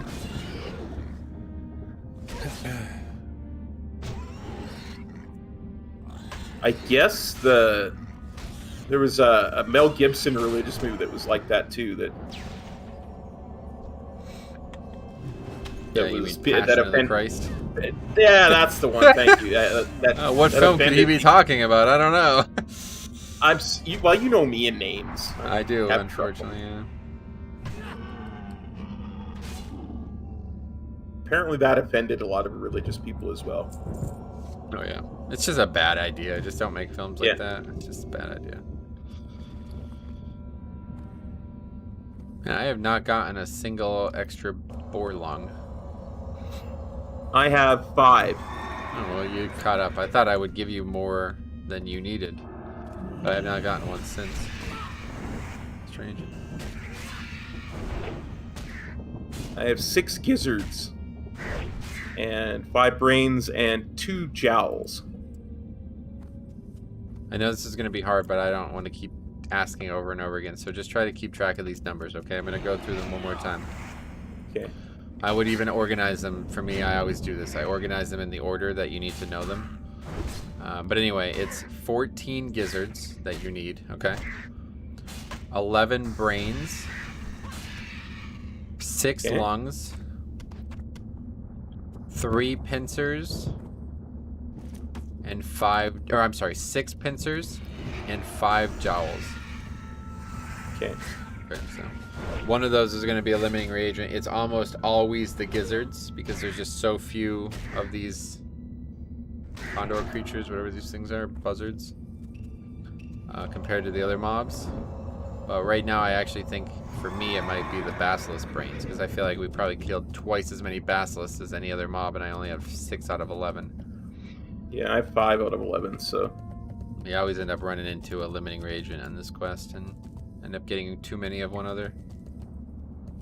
But it's usually not a problem because you can just sell them on the auction house. You still need any pincers? Yep, I still need 3 pincers. You're done with pincers, right? Yeah, I'm done with pincers.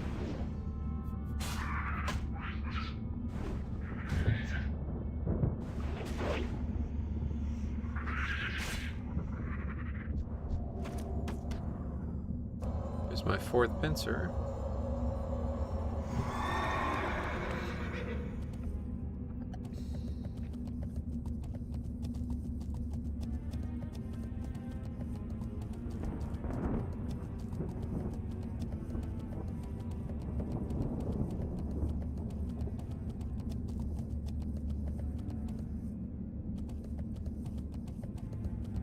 Oh, Tegra, what's up, buddy?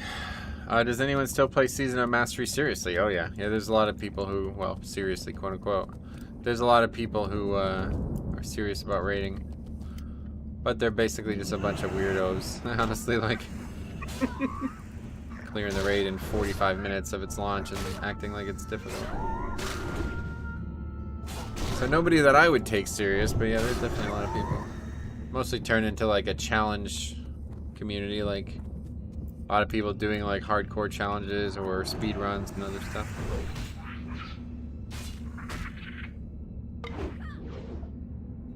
Certainly more than people who were playing the original classic servers, I bet.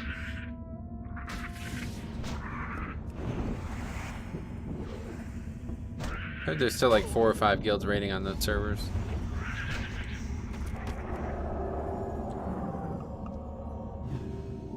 You only need one more, buddy. Nice. Yeah, I guess we'll wrap this segment up here, hopefully. And then we'll go back south here and try to figure out the gizzards. How many gizzards did you say you had? I have 6 gizzards. Okay. Not awful. I reached level 30 on my Hunter and Season of Mastery and never played again, I see. Come here. Come here. Oh, you got it? I got it. Wow.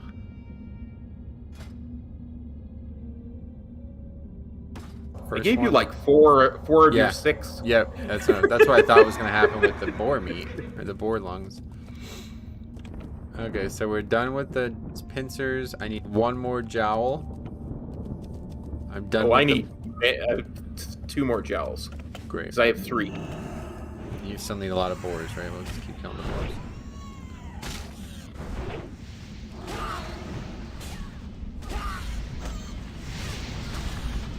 Yeah, I only have 5 boar lungs, and I think I need, what, 7 or 8?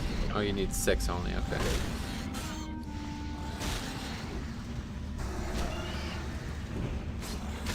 Must be tough to actually extract a lung from a beast. Yeah. You gotta gut it like it was a fish, I would think. Yeah, like out in the middle of the wild, too. Like, what the fuck? Okay, here's your final boar lung. Oh, I almost deleted it because you moved as I went to click on you. Thank you. Alright, that's it for that now. So we got lungs and pincers done. And you still need a few Snickerfang jowls. Yep. And then 3 of them, so I need 2 more. basilisks.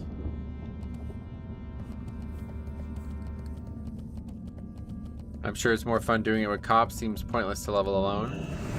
Definitely fun with Cop, 100%, yeah. I like leveling characters regardless, but... Yeah. If you're only leveling a character in Classic to do endgame, then don't play Classic, yeah. That's the wrong product.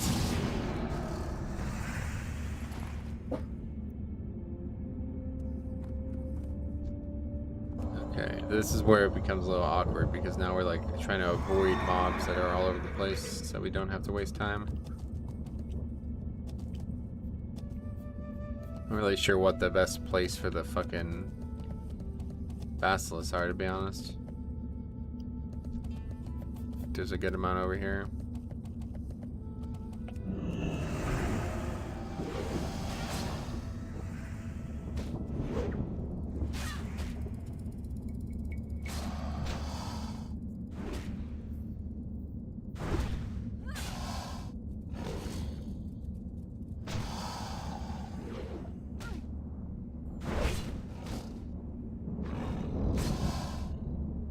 Having blasted lands to yourself must make this quest infinitely easier. When the zone is contested, those quests are basically impossible. Yeah, we were just talking about that. It's definitely easier, but of course we're doing it twice effectively, so... Yeah. Not as easy as it sounds.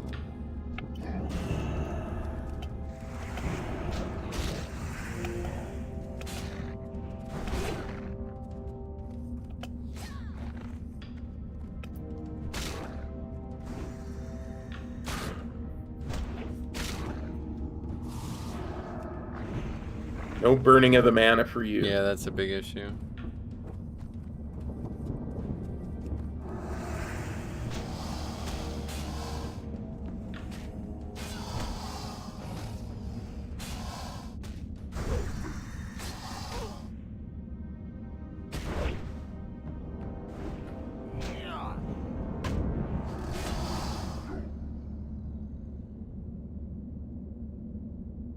I'm up to 6 brains. Yeah, I have 6 as well. Kitty then ice cream. Hey Metro, what is your favorite store mount? Store mount. I don't really care about mounts, to be honest. So I don't know if I have a favorite one. I think Top has a favorite one. Another rare. I really think lately it's been this the Blue Tiger. I think is a really good one. Yeah. Can you actually buy that, or is that only from a subscription? No, you can buy the subscription ones. Oh, really? Separate. Yeah.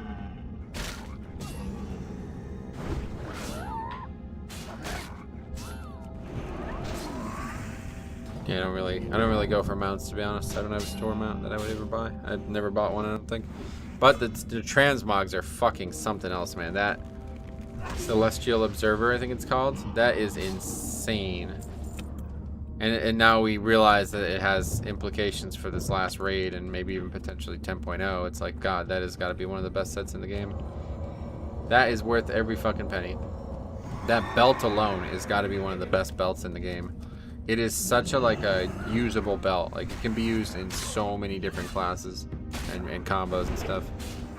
I could probably find like a combo to use on every single one of my classes. It goes so good on a Paladin too, because it's got this big book hanging from the side.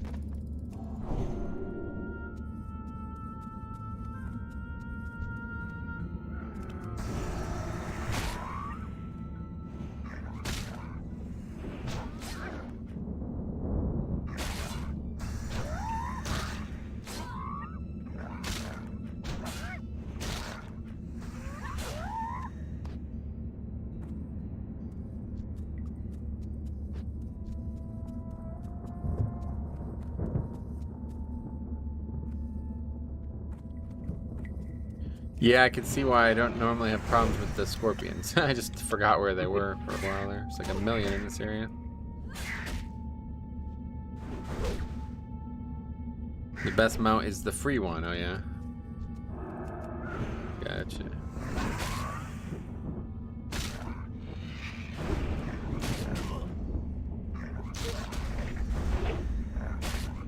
I would tend to agree.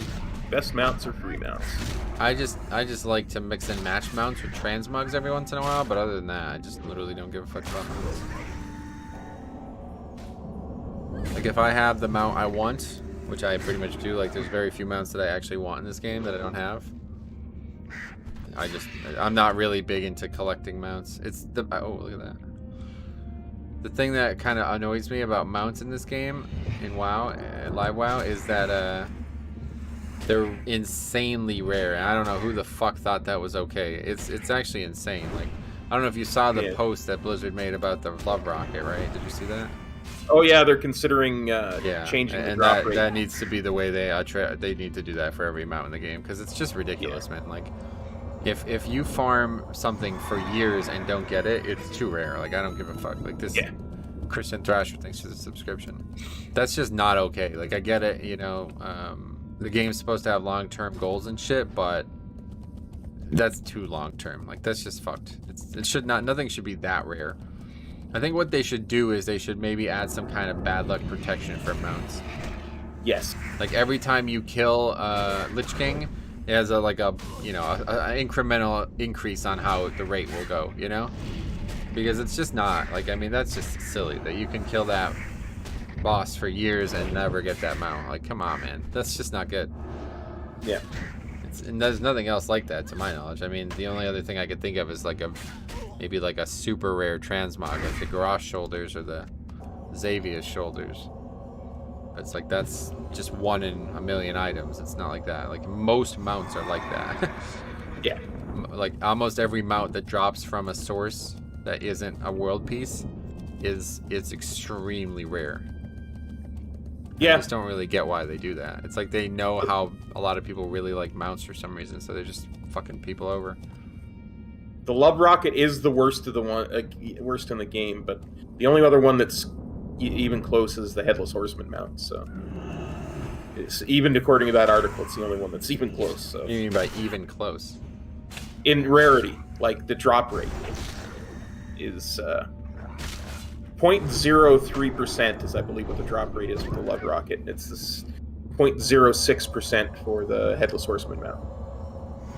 Most of the other ones will get near 1% at the lowest. 0.1%, I think, was always the number I used to say, yeah. But like that Shaw amount, you know, it's like this shit is it's just dumb. It's like, come on, man, this is not. Can't believe it. It's weird too because everybody complains about fucking RNG and regular gearing, but nobody seems to have much to complain about mounts. Anyway, do you ever find healers trying to out-heal you as a blood DK instead of doing something like DPS? I don't know. Never noticed it if it did happen. That would probably be a good thing because that would mean that they're actually trying. Whereas a lot of the healers I play with don't seem to even fucking try. Anyway, Tigger says, I like how the mounts are 100% chance when current content, then super rare when not. Well, so that's not even the case. A lot of mounts aren't like that either.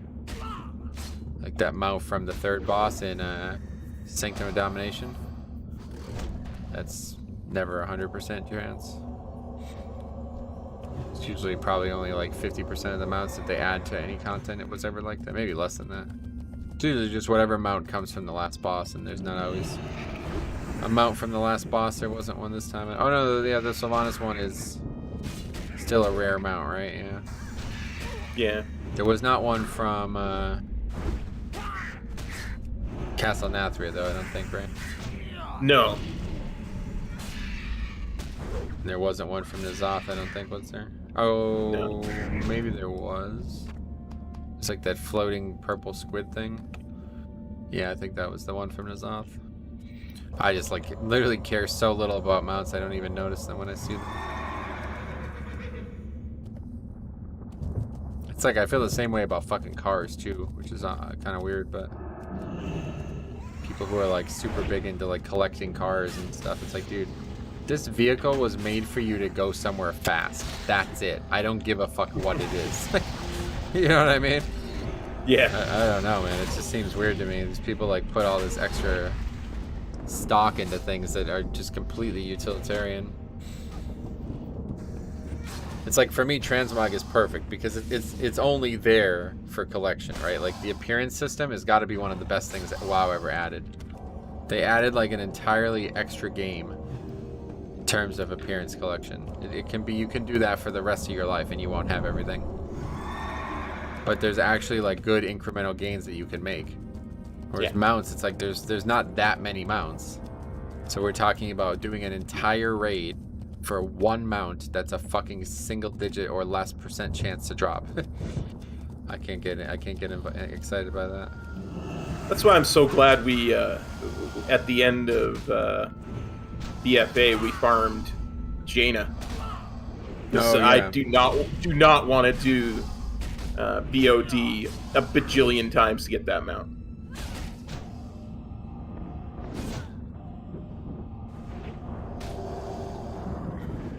Yeah, I don't want to do anything a bajillion times. Except maybe breathe. Yes.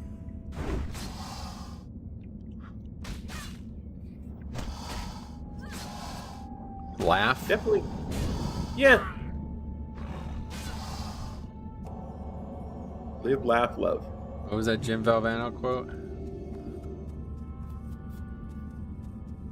I always feel like it seems so out of context, but it's such a powerful quote. I don't understand the context he was trying to say there. I have 9 brains now. up from 0. Congratulations, cop. Well, personally, it's still 0. I'm just talking about for this quest. You're talking about in this quest, I see. Yeah. Rifle says, so Blizzard just announced the entire changelog for 9.2. And they didn't announce anything, they just published it. All of that has been being compiled the whole time, you just probably missed it. But that's what they do when a patch is on its way out.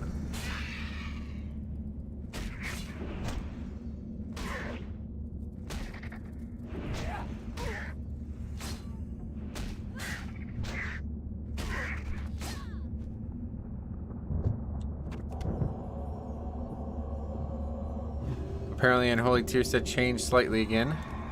Now it's every 5 Scourge strikes that pop a wound. Now cast Soul Reaper. Yeah, that's what we were talking about a couple weeks ago.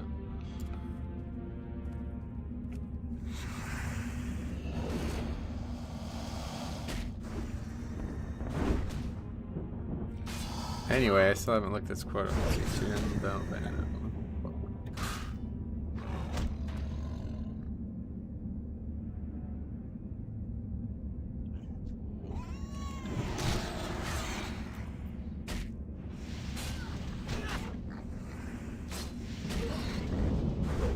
To me, there are 3 things everyone should do every day.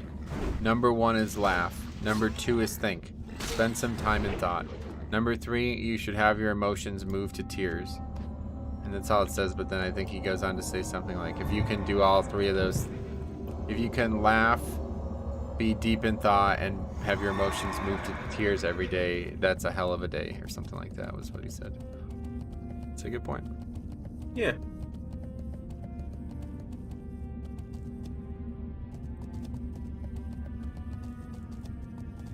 It's definitely the sign of a full life, either way.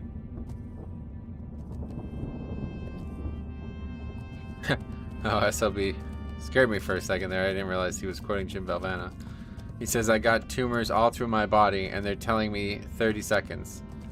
Yeah, he gave a speech, a very famous speech, I think it was the ESPYs, where he basically said he was going to die very shortly, and he just said a bunch of crazy stuff.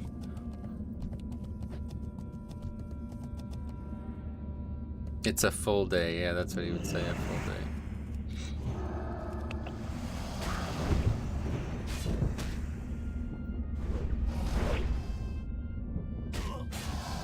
That's how I feel about this quest. You know, you kill a basilisk, you kill a boar, you kill a scorpbok.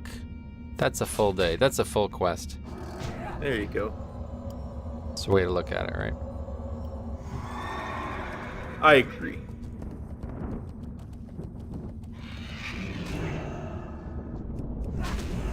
Oh, you missed. Your consecrate's up in the air. Not for me, it's not. Oh, really? I saw you jump and use it as you jumped, so it was like up in the air. I definitely didn't. Well, maybe it was up. Well, in the the air. animation is on the ground, but when you jumped, you used it up in the air, yeah, and I like see what the you're saying. opening animation of it was up in the air. Yeah. I get your point now.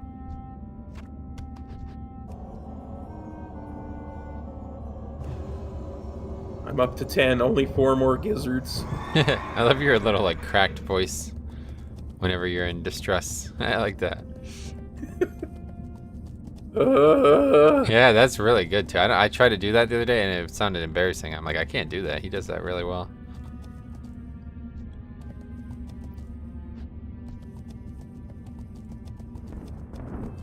I still have 0 gizzards, so this is gonna take a while still. No, I'm just kidding. I have 8. Okay. Over halfway. Oh, what are you doing, pincer? We don't need your... Okay, he's leaving. Good. I was really worried that his leash was that long for a second. Yeah, I didn't even realize it aggroed, honestly. I kind of did, but I figured I'd leash it before it did. We started fighting.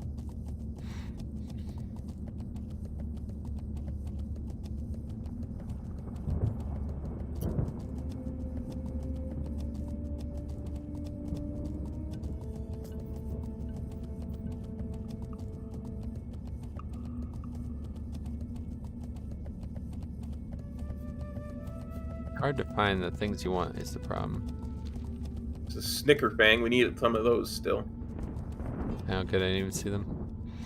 Let me just grab both of these together. We'll kill them quick. Okay.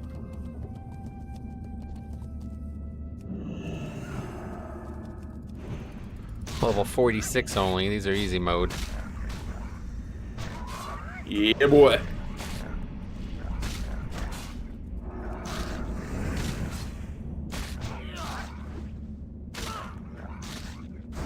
Oh, another one. Even better. Starving. I feel bad about that. Don't worry. They won't be starving for long.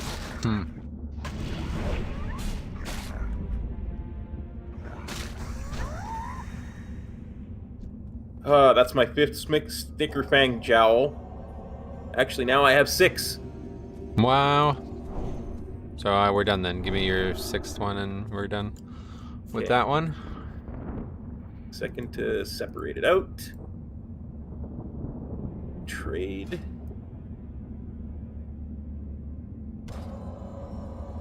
Okay, so we're done with that. We're done with the pincers. We're done with Yep. the lungs. Yep. Yep. So we just need the brains and the gizzards. Basilisk brains and vulture gizzards. What do you think of Ian Hazakostas? I have a lot of respect for the guy considering where he started. He was basically just a GM of a guild and demonstrated such a passion for the game that he eventually got hired by Blizzard. Yeah, Hard not to respect that kind of thing. absolutely. Anyone that has that much love for the game, you gotta respect. Yeah, 100%. I mean, he was a pioneer of the game too, honestly, pushing the game to a limit that very few people were interested in doing at the time. But at the same time, that whole mentality and all the people he brought to Blizzard, like a lot of the class developers over the years were friends of his, basically members of his guild. So anyway, that whole concept kind of did harm the game, I do feel like. I think if he was never hired or noticed by the game, it would be a completely different video game right now. Whether it'd be worse, I don't know, but I do think they focus a little bit too much on making sure like the end game stuff is the top priority, and it kind of harms everything else. I mean, we've seen that so much with just trying to develop world content. Like, apparently nobody actually wants to play the game outside of raids anymore, so you have to develop world content so nobody has to actually do it to get any type of power in raids nowadays. It's like a fucking thing that we battled. This game has battled for like 10 years now.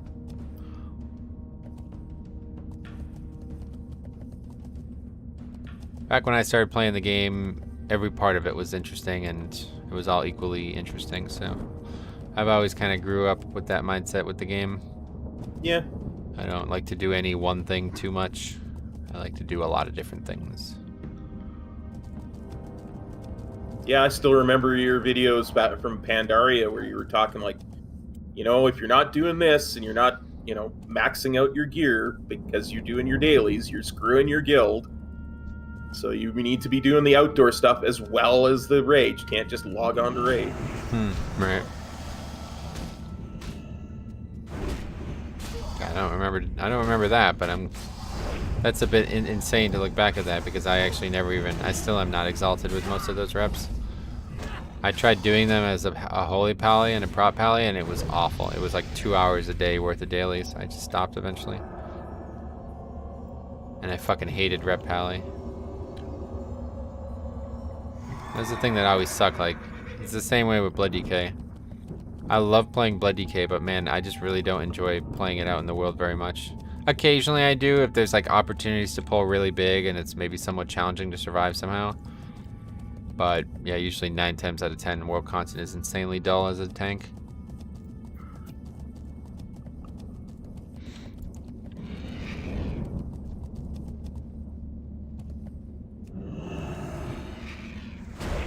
You good or what's going on? Yeah, no, I stopped for a second to put a point in my thing, so you got away from me and I had to find you. Oh, okay. Just making sure that something happened. Yeah, no, I'm coming. Sorry. No, I was just worried. My computer hasn't restarted or anything, don't worry. Yeah, fuck. Oh man, I forgot that was even today. That feels like that was a while ago. It really does. Yeah, It's we're like 2 hours ago at this point. over 3 hours into this session, yeah. Yeah, I've been live on this session of the stream for 1 hour and 54 minutes.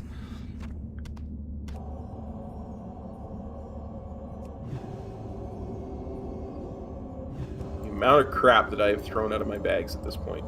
Oh, do you want to go in vendor? Actually, we can go back in vendor. Yeah. It's right here, yeah. Yeah. Let's go vendor. Just Might as well. My bags Here. are pretty clean still, but yeah. yeah. A lot of I quest hate throwing out stuff that's like for like professions. That's the word I was trying to say there. You're never gonna use them, so just tell I know. yourself that. So I know. I've been trying to throw out the low value gray ones first. But I can vendor them. Vendoring them somehow doesn't seem as bad, you know? Well, it is true. I mean, you're losing money every time you delete an item, so...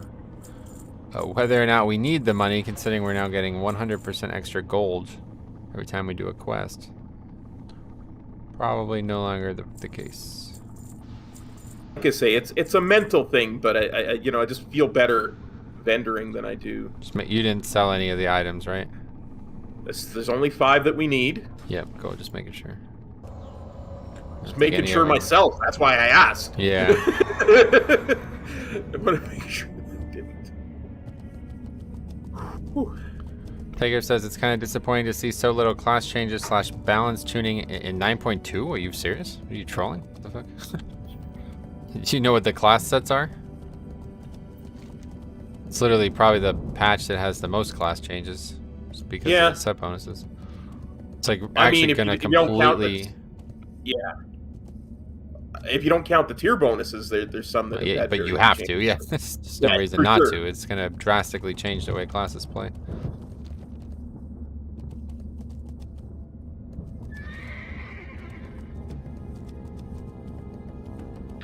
For sure. And the double legendary thing too. I don't know what's actually gonna be stronger. I'm not really sure. Some of those legendaries are just so powerful though, man. It's like hard to believe that it's gonna be balanced.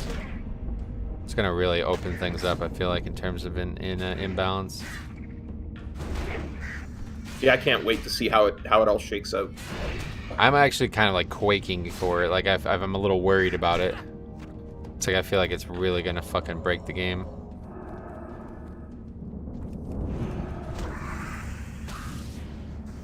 It's probably gonna be some crazy shit that never was thought of, and people are gonna figure it out. Yeah. It's like apparently now like Necrolord is like on the rise for like half the fucking classes in the game. Sounds like almost every class in the game is now really heavily considering Necrolord. Yeah, Windwalker's still basically, you gotta play Necrolord. It's funny, yeah, they were already there. They're one of the only classes now that's like that. I think they maybe are the only class that's like that. But like, literally, I was looking at it and they're like, there are some minor case uses for Kyrian now, but because they would nerf Necrolord a little bit, but still we want to go Necrolord. Yeah. But yeah, I mean, obviously Jix has been a big fan of Necrolord, but like they buffed the fuck out of the spell for Blood Decay. The only thing though that I would say that I have no interest in Necrolord because of is the reason the double legendary is not good. I don't really. The legendary for Necrolord is definitely the worst one. But anyway, I guess apparently Frost Mage is heavily considering Necrolord now. Maybe like that is going to be their pick, where nobody was playing it before. I can't remember. I actually can't remember. There's a lot. We've been talking about it a lot over the last 2 weeks.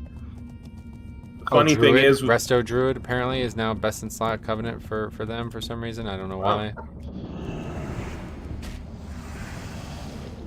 What else? I just know they nerfed Bone Dust Brew a little bit for Windwalkers, and they even say in the Windwalker thing, oh, the Covenant Legendary is not really good for Necrolord, but Bone Dust is so powerful that you still want to be a Necrolord. Yeah, that's what I heard as well, yeah. Which is funny, because that's the opposite of most, the outlooks on that.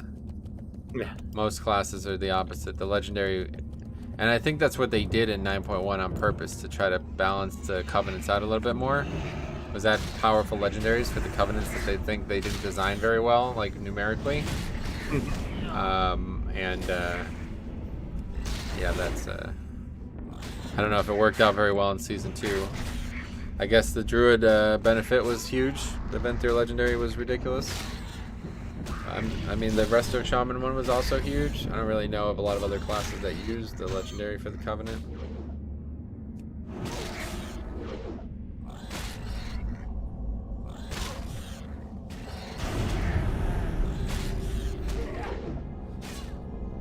Yeah, I mean, the Venthyr one was actually, as I told you the other day, it's actually outstripped the one that other Windwalkers use for Venthyr Windwalkers, so, which is just insane to me. Yeah, that's what I was trying to tell you that months ago.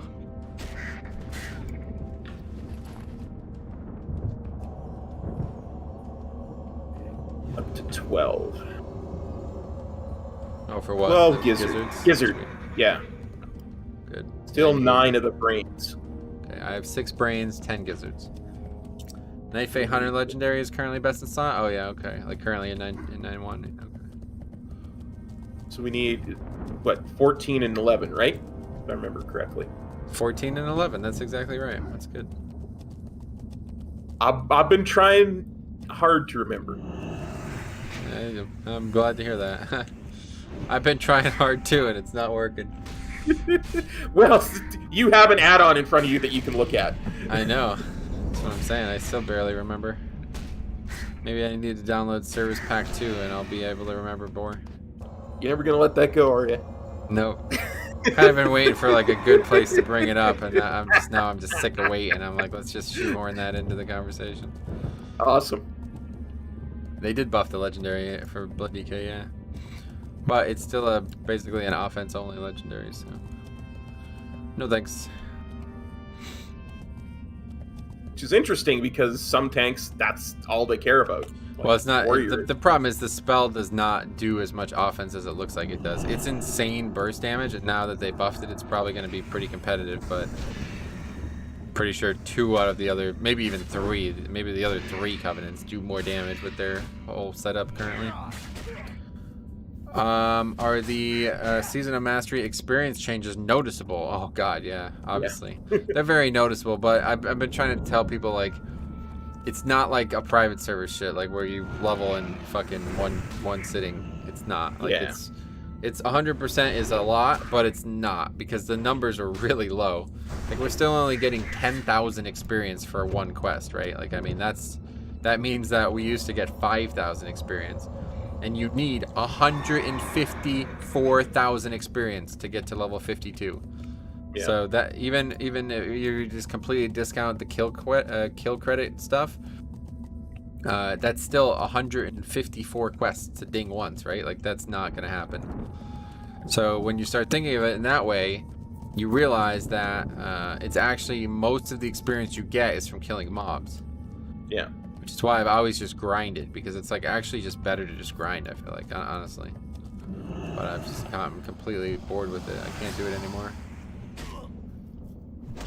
It was exciting when like classic classes were new to me, but now I've played pretty much... The only thing I still haven't played was Warlock. I'm pretty sure I played everything else. I guess I haven't really played Mage. Another free mount that way. Yeah, Warlock's a really good leveler. Their pet really can do some great things too. Oh, what's this? Oh, this guy's just moved for some reason. I saw some random quest standing here. I'm like, what is this?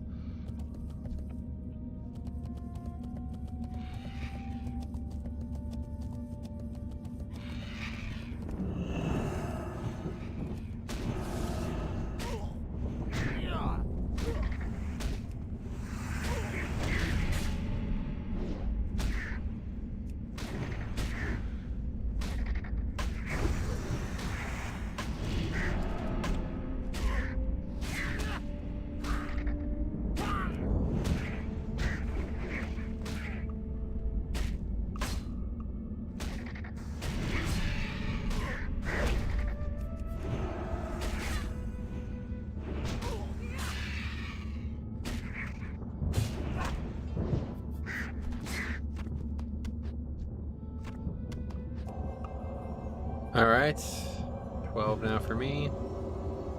I've got 13. Wow! I guess we're not going to be getting the imperfect Dranithus fragment.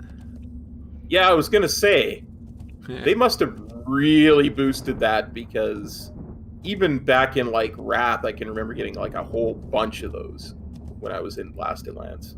Yeah, it's insanely rare. Which is strange, because there's also a perfect Dranithus fragment. Yeah, yeah. It's even more rare. Yeah, I usually got 1 or 2 of those every time I was in Blasted Lands as well. It's one of the reasons why I always loved leveling in Blasted Lands back in the day. Yeah, I don't really know what the purpose for making something like that rare is. Like, what did people... They thought people were going to sit here and farm these mobs for, like, 5 days straight or something? Like, For a green? yeah, for You a know, single like- quest return in? I don't really get it, yeah. I think it also gives loot of some sort. Doesn't it give you a random item, too? A random green item for the lesser one, and then a random blue for the greater one. Oh, really? I didn't know about the blue. Interesting. Man, where the fucking basilisk at, man? Striking out at the last leg of this here. Usually Gotta the push through, basilisks buddy. are... Oh, I know.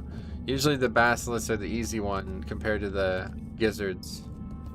But I'm now, like, at a loss. We must be missing an area that I normally killed them in. Maybe by the ogre place? I think it's the ogres, but when we went over there before, there was only like 2 there, so it didn't seem worth going back.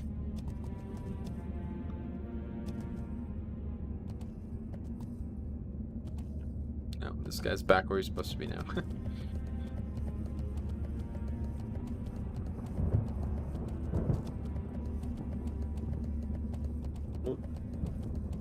Thought I saw that. I'm sorry, I thought I saw that horse there. That warlock horse there again. That was in the other zone. That was in Searing Gorge. That's why I was shocked. That's why I was like, huh?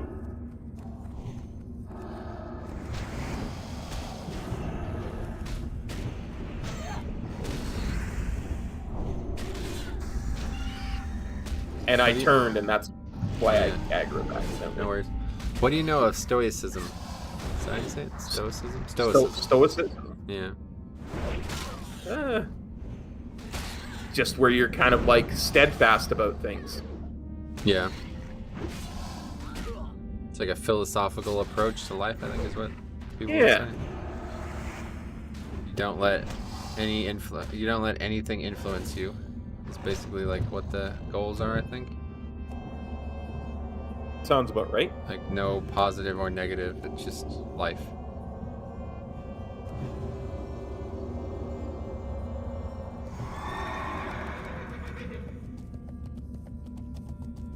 Or a rock in frothy waters, essentially. Oh, really? Frothy. Well, you're in a stein of beer, perhaps? I was more thinking of an angry sea, but sure. That a beer works just as well, I suppose. What's your take on alcohol? I don't drink. Not ever, or like... I have had alcohol before in my life. I just choose not to drink. I never learned to like the taste, and never saw a point in getting in drinking unless I was going to get blind drunk. And why get blind drunk? You know, very few reasons to do that. Yeah, it kills brain cells. You know. I guess so, technically. Anyway, am I like knee-jerk overreacting, or did Holy Pally get gutted this patch? The removal of Avenging Wrath, rank 3, feels so brutal. Wait, what does that mean? I don't know what that means. But no, they did get gutted, but they were so fucking strong that it doesn't really hurt them that much. Yeah, worse, they're gonna be like a mid-tier pick. They're just too intangibly powerful in a lot of content. That's the same. Dragon. The same. Where is it? Oh, right there. That's the same way I feel about Blood DK. Like, no, they have to really work to nerf them in 5-mans because they always bring something valuable. Blood DK is just so intangibly valuable in 5-man, and sometimes in raids too. Yeah. In the same I way with remember you Paladin. saying that at the end of BFA too, like that they can nerf Blood DK all they want. It's not a class that can get nerfed. It's just hard to nerf that class, yeah. Like the way Deathstrike works alone, that's like the core of the class, you know? They can't, they'd have to remove Deathstrike. It's the only way they can nerf that class. Yeah. Deathstrike allows you to solo shit. I mean, that spell alone allows you to solo shit. And then there's things like AMS, which is insanely, like, I mean, honestly, really overpowered still. Even after years of them tweaking it. Still insanely overpowered. Yeah. And then things like Gore Fiends, which is always insane utility at times. Regular death grip too, you know, like there's just some ridiculously valuable things. It's kind of like Rogue, you know. Rogue has so many stuns and so many kind of like subterfuge type spells that it's like it's probably always going to be good in situations where those things are needed. There's no way they could ever change that unless they get rid of Shroud, you know. That's the only way. Make a drastic change to the class's outlook. Shroud can be more trouble than it's worth at times, from what I remember. Ha! Yeah. Fucking Christ. I don't know what the fuck that was. I think I've ever seen that kind of thing happen before in my life. I guess that just means that those people have just never played with a rogue before because they didn't realize what Shroud even was. Yeah. Interesting. Anyway, I missed the old Brewmaster spells that would let you redirect damage to yourself from raid and stagger it. Oh yeah, that was like Mop, right? I don't remember what the spell was called. Original Mop Monk is like up there with one of my favorite designs ever. Elusive Brew. Oh man, I have to say, like, it almost feels a little nostalgic. It was a really well-designed tank, but it was just a really bad design for long-term enjoyment, I feel like. The class could just not be balanced. It was just never possible, given what they put into that kit. So there was just no way that WoD couldn't completely change that. Okay, I have an extra gizzard now. Oh, shit. Okay, so we're done with gizzards. You have 15, and you're giving me your 15th? Okay. I'm giving you my 15th. Sweet. All right, so I need 5 more Basilisk Brains. I only need 2, so. I think there's actually some down here, if I remember correctly. There might be. Yeah, I think this is what we've been missing this whole time, yeah.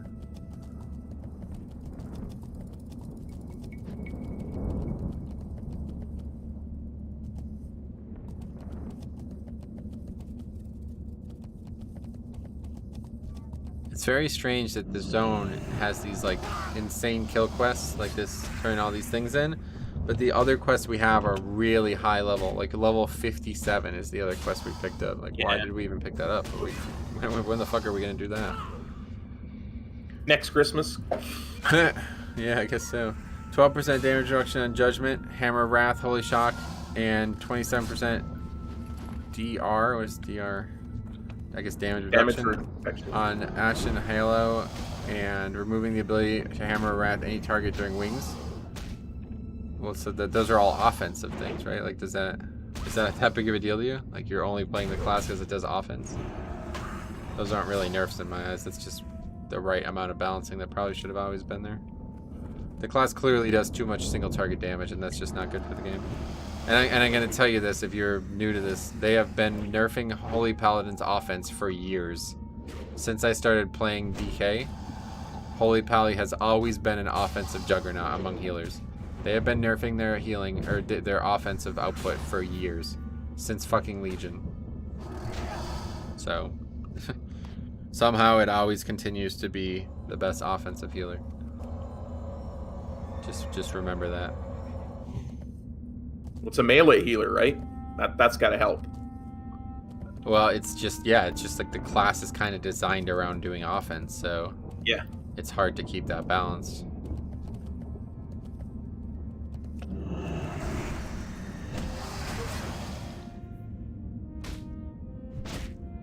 Blood DK is pretty balanced at the start of an expansion when you have low access to Death Strike.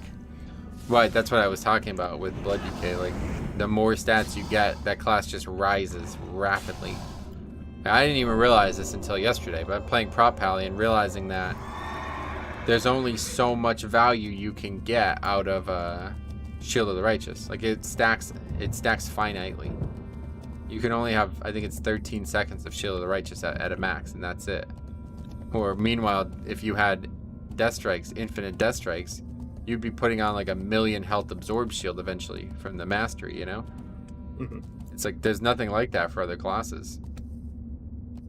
The class just gets so fucking creepy. It's kind of wild. And that's just honestly 50% of the power of Blood DK is Death Strike. It's just that one spell.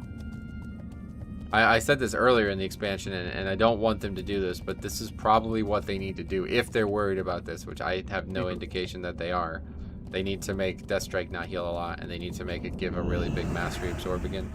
That's how it was in Cataclysm. It was like 90% of their healing was going to be the absorb instead of the heal. And that would change, that would completely change their outlook. What? Wait, Iron Fur also is infinite? Really? I didn't know that. Well, if that's the case, then sure, yeah.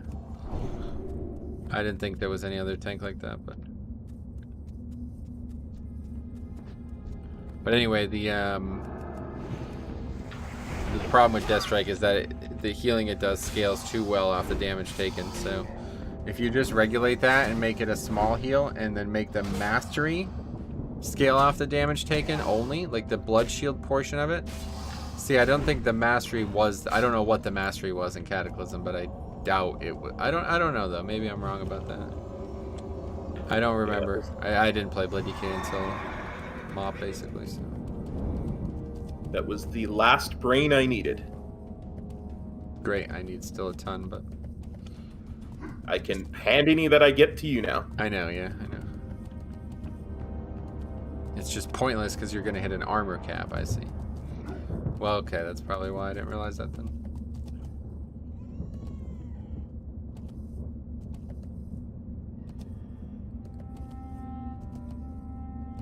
You're about to get slowed. Smack. I resisted. Oh, wow, that's lucky.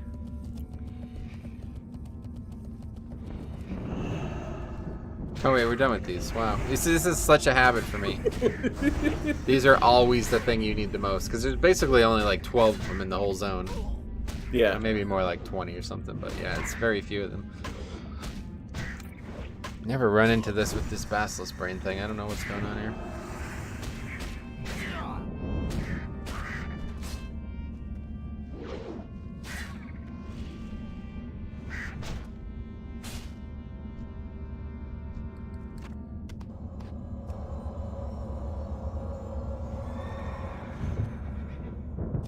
Oh, I see. I didn't even read this. This has been on my screen for an hour and a half, and I didn't even read what that said.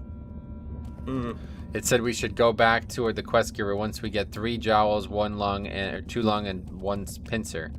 And that's because it was going to give us... that's probably the strength buff. So it would have made all of this grinding just go a bit faster.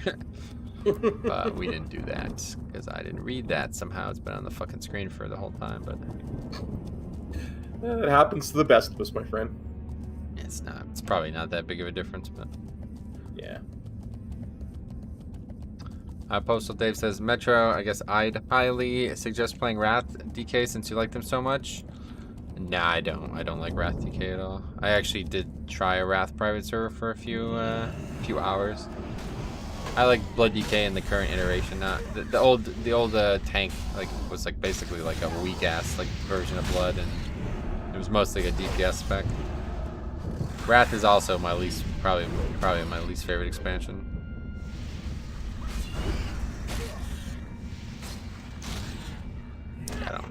I don't really like Death Knight. I just like Blood Death Knight, so Wrath has probably got the worst version of Blood Death Knight in my eyes. Because it was a DPS spec at the time. Yeah, well, no, you can do all 3 for both, but yeah. It's it's just not developed at all. I was like, oh, I'm gonna fucking everybody was like, no, you gotta play Frost if you want a tank. I'm like, you don't understand who you're talking to, bro. I'm one of the most experienced Blood DKs on the fucking planet. I'm gonna make this shit crush. And I'm looking at it, I'm like, oh, this is awful. They have no spells that actually help them tank. It's really weird.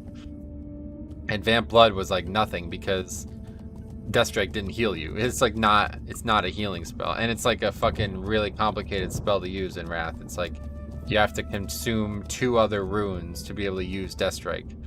So you're gonna get probably a quarter of the Deathstrike set you can get in Live WoW off. So yeah, because you got to use Death Runes for Deathstrike and Wrath, right? And you have to get Death Runes by using the other runes. Yeah, I remember that system. Yeah. I remember. It was not the brightest moment, but it's a very interesting class. I think it's a really cool class. I just don't think I have any reason to play it. I mean, I loved leveling them. I really did. Well, this is my other problem with fucking DK, dude. If I could start a level 1 DK, I probably would play that for sure in Wrath. Yeah. But all the content I want to see in Wrath is not in fucking TBC and Wrath. Like, I don't want to level characters in TBC. You know what I mean? If I could level a DK from scratch, I probably would do that. Yeah, But I get you. like, if I could just play a DK in Classic, I would be playing a Death Knight right now. It'd be so interesting to play that version of Death Knight in Classic content. But it's not possible. Like, you basically, I don't actually remember. You do, what do you hit, like 58 before? 58 before you leave the zone, yeah. Yeah, so you could, I guess, do a couple zones of Classic, but it would be mostly a waste of time. Yeah.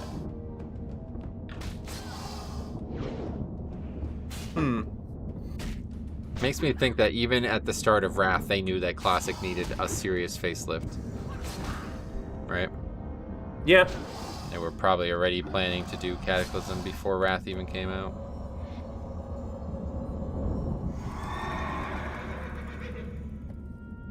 I have a basilisk brain for you. Yeah, no rush, we'll get that. I love the blue portal though, man. It's so much nicer than the green. The Yeah, I hadn't with even the looked at it. blue. Oh, really? Yeah, I hadn't even looked at it. That's so rare. I never got here in Classic, Yeah. right? Oh, right, and then every other expansion it's green, yeah. Until it went red. Oh, right, yeah, red. As the kids say, SMH. What the fuck?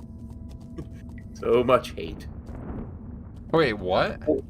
For Warlords of Draenor, I'm talking. Hold on a second. Just say what you just said again. So much hate. SMH. Yeah, that's the thing the kids say. No, that's not what they say. No. It's shaking my head. It's SMH. Really? Yeah. Unless it's been like co-opted to mean a second thing. What the fuck? I always understood that to mean so much hate. Oh, really? Yeah, no, that's definitely Yeah, not what I mean, I'm old, so I don't pretend to understand what the kids say, but that's always how I kind of understood it. Okay, I'm looking this up. This is just ridiculous. There's no... I must be missing something. No, you're right. I guarantee you. Oh, you're no, probably sorry. right. Not that. I'm just talking about the basilisks. There's no way that this should be taking this long.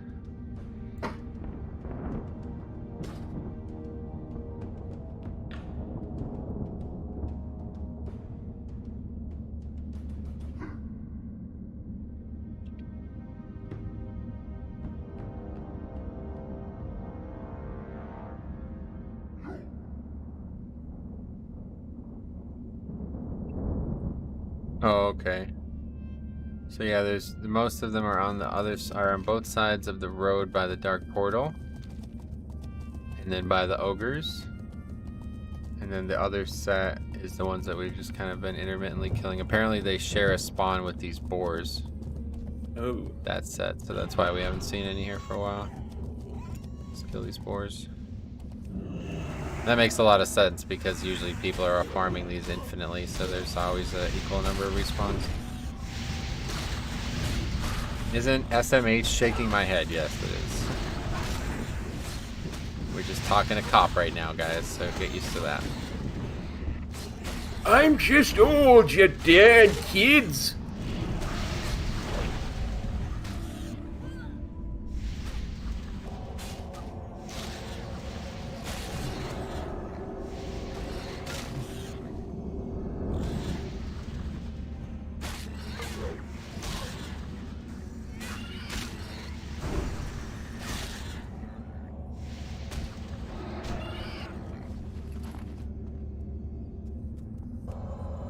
Okay, hopefully the basilisks will grace us with their presence now. We gave them an offering of meat, of boar meat. Yes.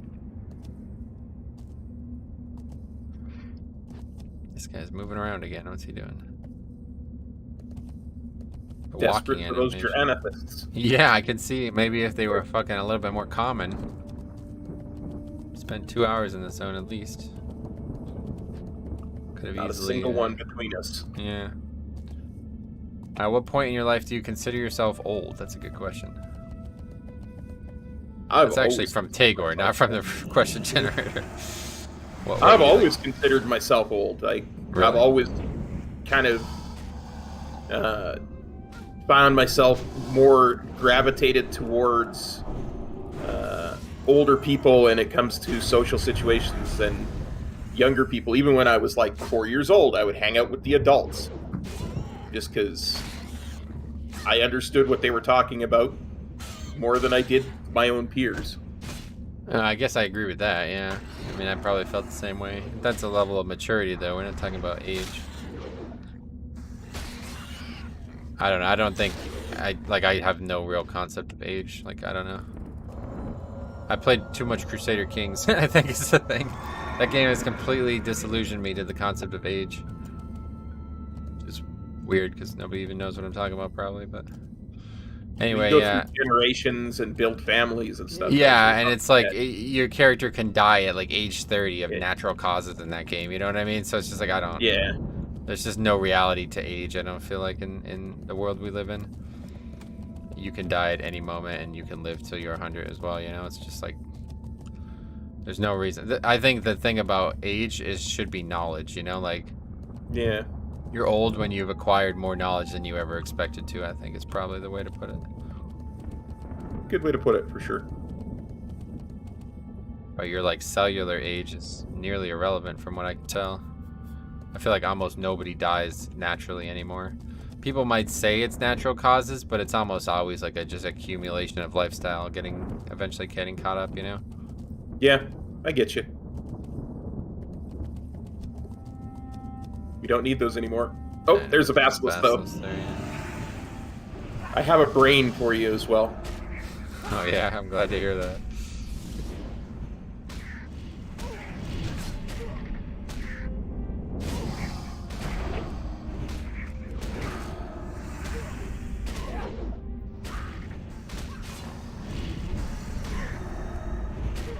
Now I have 2 brains for you.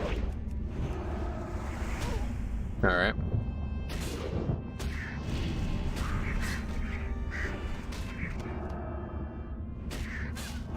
But yeah, the shaking my head thing, I don't know, don't mean to sound weird about this, but it seems to be like something that's kind of popular in like urban communities. I don't really know why. I went through like 20 some years of life before I ever heard anyone say it, and then I started associating with people from a different walk of life, and they said it all the time, and I was like, oh, that's weird. I've never heard anybody use that, whatever you would call that abbreviation. Okay, 2 more needed, and then we're done.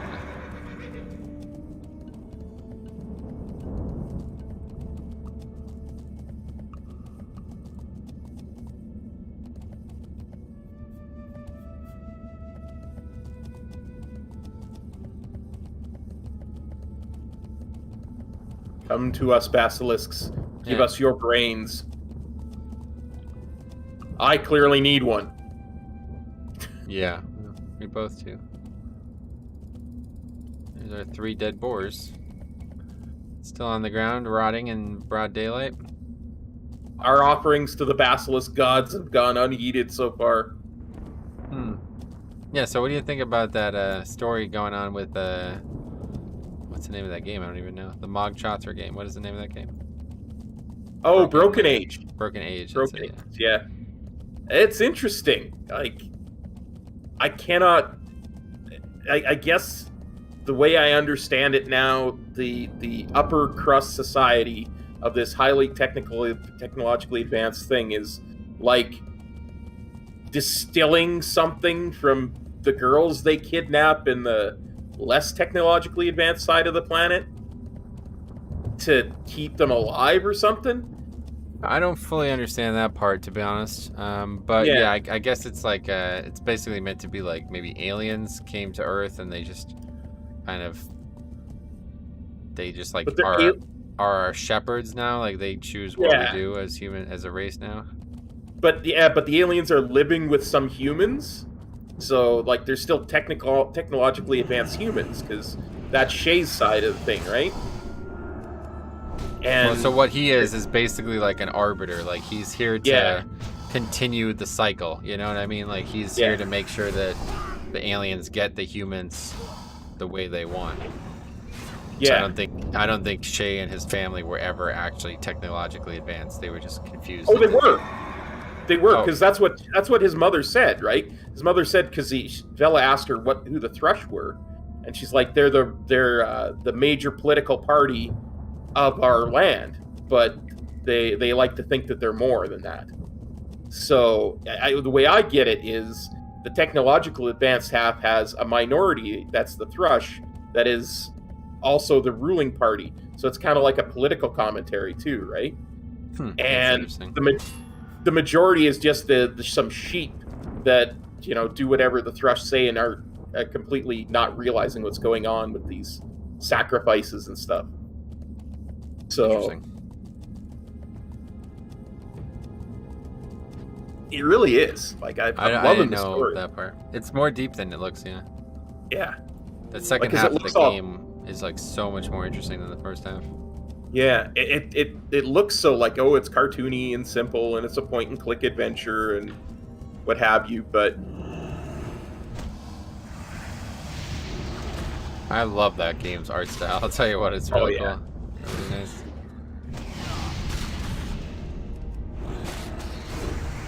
I really do too. It's I say it too much. I use the word too much, but it really is quite charming. Yeah, that's the only way to describe it, honestly. Yeah.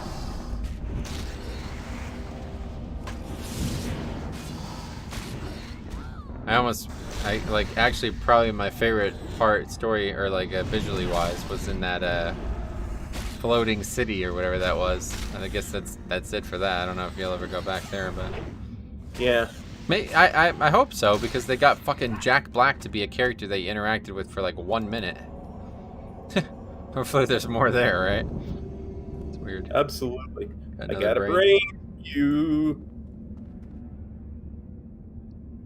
I still don't actually know who's Elijah Wood. Oh, is that the male character? Yeah, that's got to be Shay. I didn't even That's gotta be- realize. Huh. Yeah, I guess it has to be. That's weird, because I can't even tell that's him. It doesn't even sound like him. Yeah. Which is not good. I don't know what that's about. The character Well, doesn't really talk a lot. Yeah. And you'd expect him to sound like a hobbit, but he's not. Well, he is a British actor, isn't he? I think so. Maybe not. Maybe that was just all for the show. Let me look it up.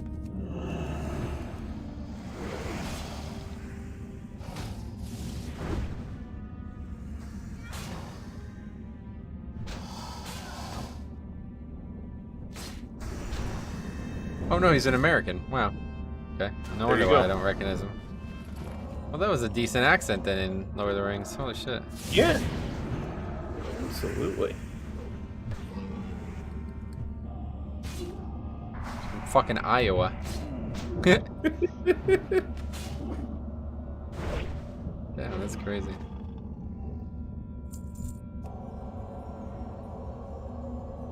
God, that film, like, come on, man. Man, I That gotta watch film, that like, film too. made that dude's life, right? I mean, Yeah. like, it's kind of crazy. Acting is such a weird thing because he was an actor for 10 years.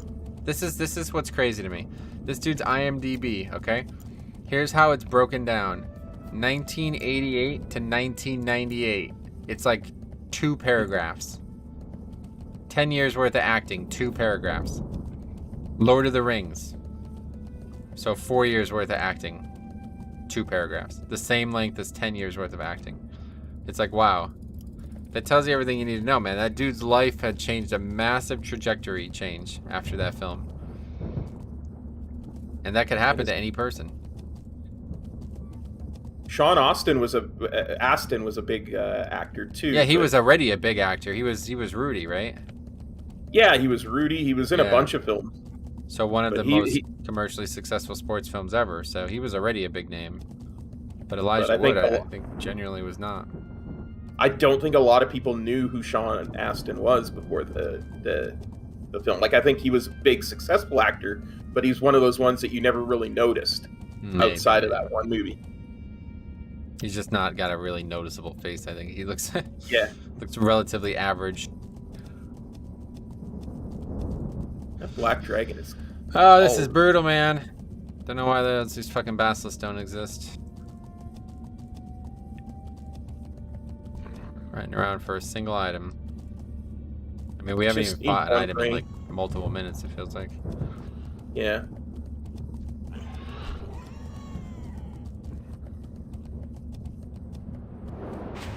Don't get slowed. Don't get slowed. Too late. Probably about to get dismounted. Yep. Just run, dude. Just run. Just run. Just run. Just run. Oh my god. Well, now we're gonna fucking die, probably.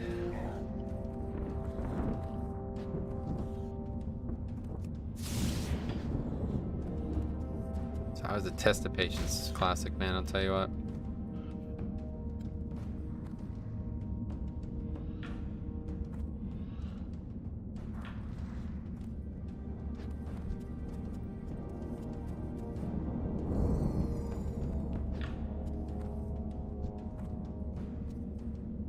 I'm dead. Yeah, that I don't know. Why did you do that, dude? Like, what the fuck? You just killed yourself. You were all aggroed on me and you just got off your mount or something? What was that about? I got dismounted. They weren't all on you. Oh. I did not dismount. Like, I got dismounted.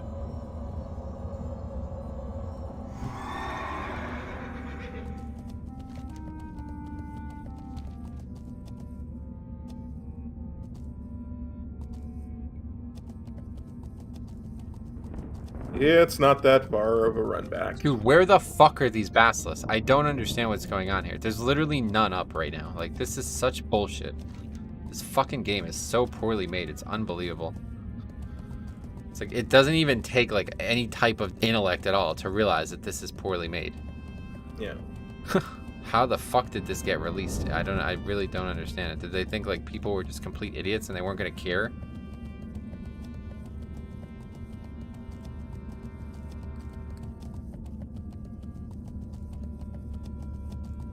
See you down there.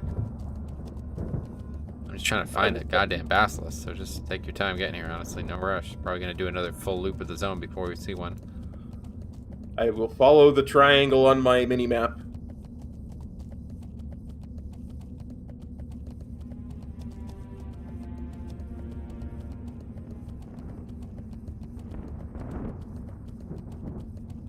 Blasted Lands is hell for a reason. It's not Blasted Lands, it's the entire game. This has been every single session we have done. There's always been one moment in the stream where I'm like, why the fuck am I wasting my time doing this? And then I remember it's because I'm enjoying playing with Cop, but like, God, this is such a pitiful fucking excuse for a quest. Agreed. We've literally been here for over 2 hours now, and now we can't even find one of the mobs. Like, there's not even a mob available to kill. What is happening?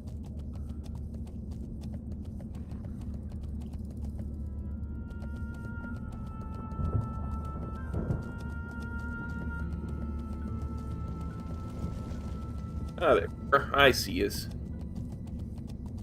Yeah, this is just back to where we died at. I don't know what to do.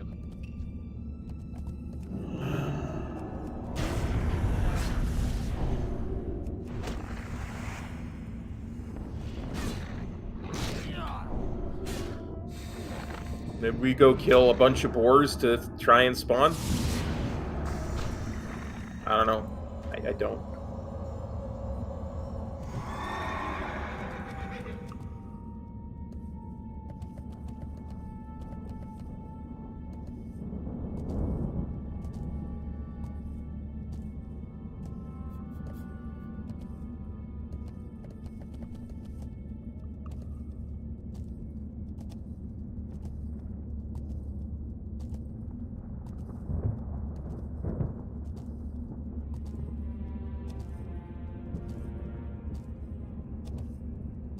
There might be one or two over here that I never looked for either. Oh yeah, up in that corner there. That might be a good place to look.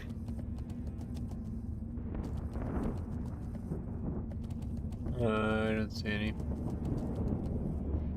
Nope. Crap.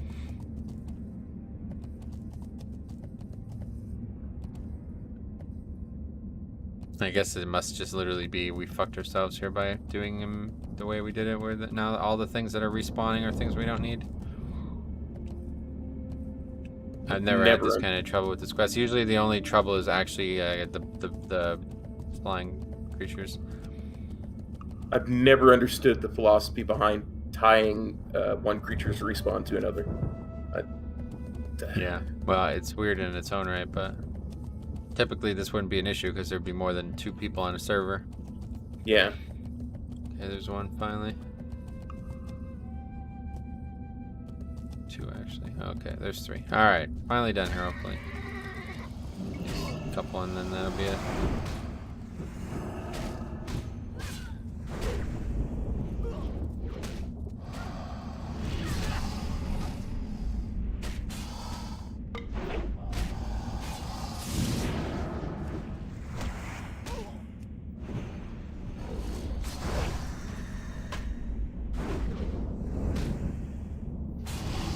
Aggro that bird.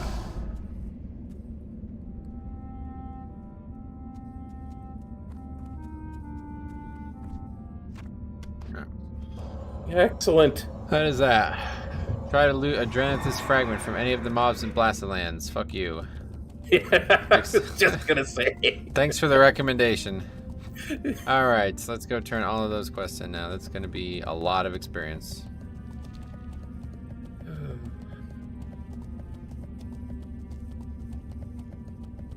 Slash played at this, oh god, 3-hour level. Holy fuck. Yeah, so we literally spent like 2 hours doing that quest.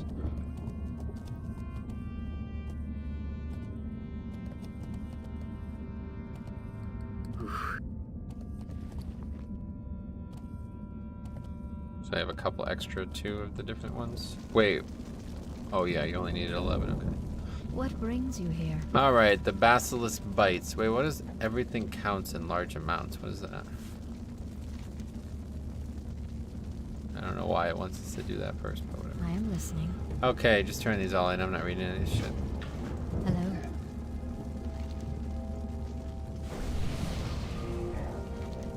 Make sure you don't turn in the wrong thing, I guess is the problem. What brings you here? Vulture's Vigor. So I did Basilisk's Bite, and then I do Vulture's Vigor. Yeah, just don't turn in the same quest twice, basically, because then you just need more items. How may I help? Till next we meet. What Then will- Snickerfang Jowls. Fang Jowls, yeah, sure.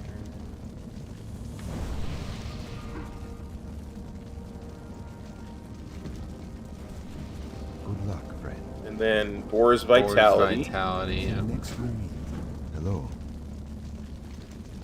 See, it actually replaces the quest with a new one that doesn't give experience, is how it works, it seems.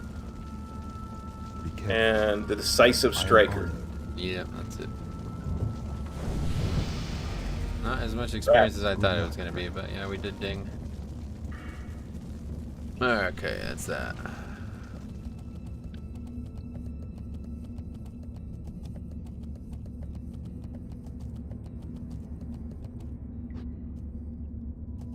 $52 though. What percentage boy. are you?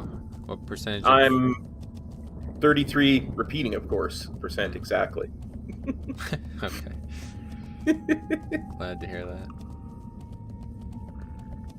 I'm probably like 4% or something, maybe less than that. So we're still about 30% different.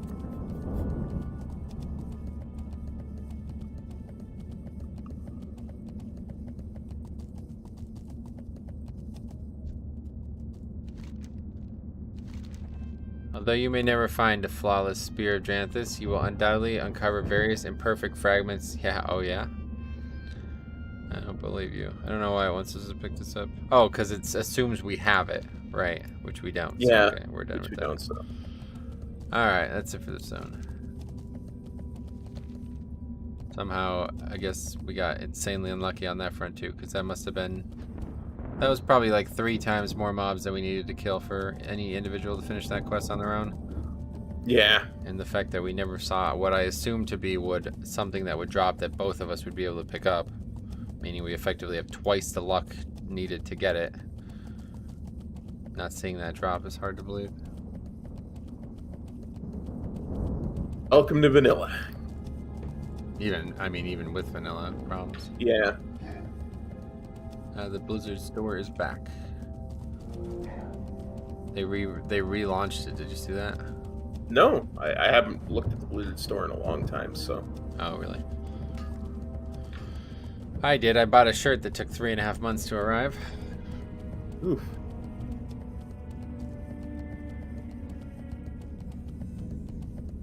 Apparently, I need a new shirt, so I'll have to. That was funny. You had a big hole in your shirt. I grabbed the wrong. My mother keeps telling me I need to get rid of shirts like that, but they're so comfy, and there are lots of days where I just don't stream. Yeah, so... I get you. I'm a similar way. I wouldn't really say that I have shirts that are damaged, but I have shirts that I've had for years that I like too much, and the companies don't exist anymore. Yeah. Okay, so fly to Redridge for some reason. Oh, it's because we're gonna go to Burning Steps. Need help? Farewell. Red Ridge. Duskwood. Red Ridge. Well, I have 4 days of them updating the score needed for the Shadowlands Hero title, or the Tormented Hero title. And the Alliance has changed 1 point in 4 days. And the Horde has changed 2 points in 4 days. Not a lot of activity on that. I don't exactly understand how that thing is calculated in the first place, but not a lot. I will not hazard to guess, so. Yeah. Beyond my ken, as they say.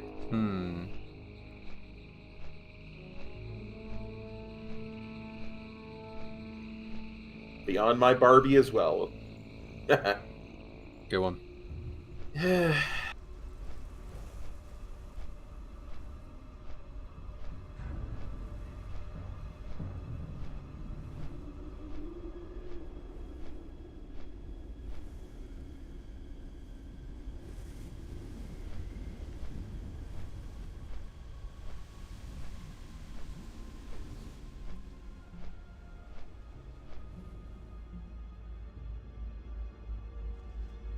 Oh, I see. They put out the aggregate of the patch notes. Yep. The final notes, which is something that's been on the website being updated every single week since the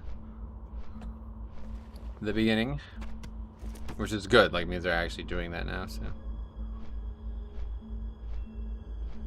I don't get why it's 0.1%. I feel like 1% is already a big accomplishment. 1% is pretty generous. I feel like even I was able to get to 1%, and all I do is pug. I don't know why they choose the numbers they choose, or why they even bother, but it doesn't really matter. I don't feel like anybody who's in that bracket needs that title. Like, you know what I mean? Like, they're already extremely influential players.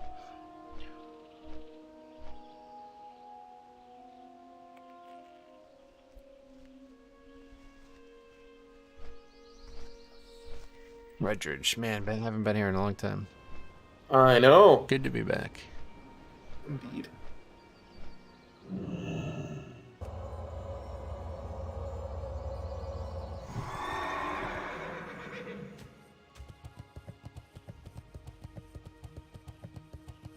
This is gonna trigger like a cloud headache flashback for me, like,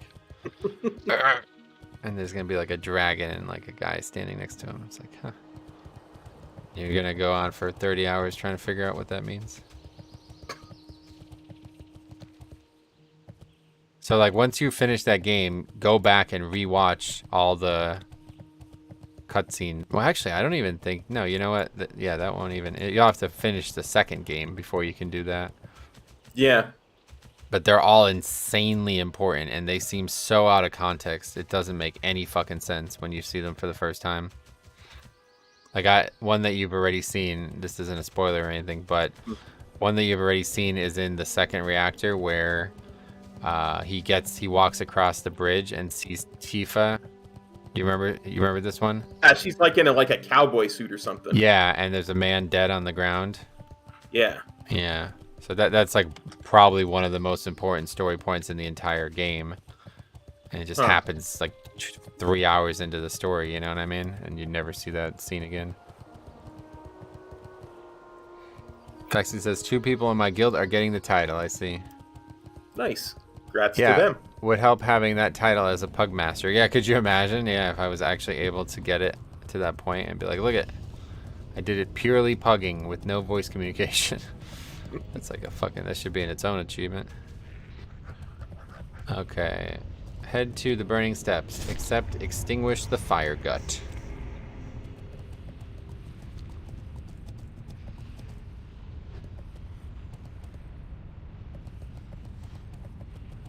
I think I've ever done this zone in Classic. Yeah, same. But if you ever go back and rewatch that scene, you'll notice that she picks up a very famous weapon. And you probably don't even notice it at first. You definitely wouldn't notice it at first in the first game, because in the first game, Sephiroth is not even a fucking character for like the first third of the game. He literally doesn't even exist. They don't even bring him into the story until basically like probably like 20 hours of play through the game. Well met. Okay, extinguish the fire gut. We must strike at our enemies before they strike at us. I'll make this brief, soldier. The fire gut ogres of the burning steppes are allies of the Blackrock orcs. They work closely with those vile orcs, keeping the mineral-rich Dreadmaw rock guarded and the supply lines open at all times. Leave your mark, Gidwin. Cripple their forces and return to me when the job is done. What is that? Aurelius grabs it at the air and makes a choking motion. I will kill you, Winky. What the fuck does that mean? Oh, Keep no. your feet on the What ground. the fuck, man? This game is so weird. Okay. Faxi says, I managed to get to 2704. Met some nice people along the way. Couple tools, too. I can imagine. Alright, let's get to Fire Gut. This one's kind of a pain in the ass because they're all spread out along the mountain.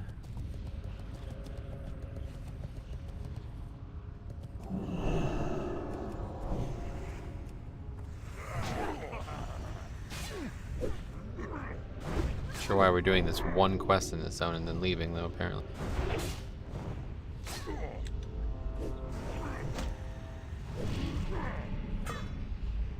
At this point, it wants us to go around and do a bunch of cloth turn-in quests, which I bet would probably be pretty profitable, but I don't have enough cloth for that regardless.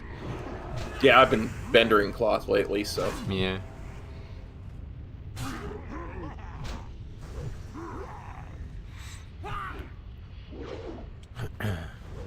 Besides, we're almost at that point where we should be looking for an inn anyway. What? Oh, you mean I said to we're be almost- done for the day? Yeah. Yeah, no doubt. We'll finish this quest and then that'll probably be it. We'll see. Maybe it won't take that long, but gotta go in about less than an hour. Yeah.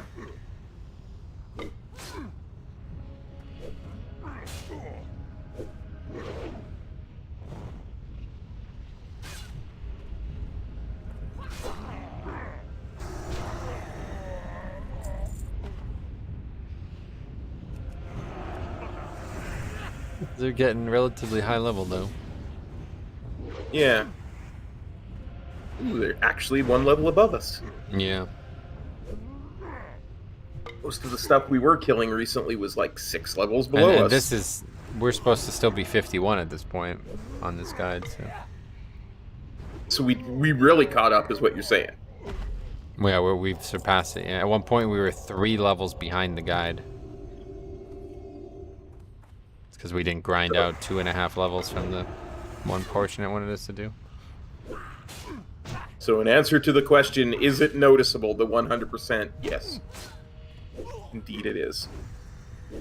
Oh, well, yeah. The 40% was noticeable in that way as well. Yeah.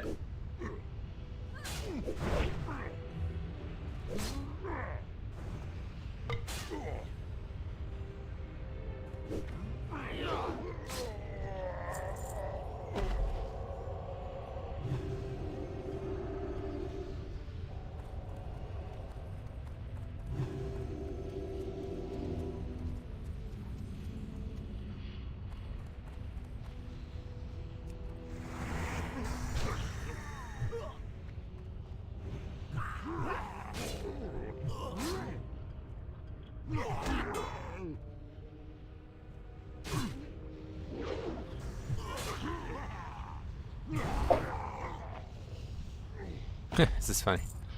Someone says winter hasn't been winter in Michigan for a while now.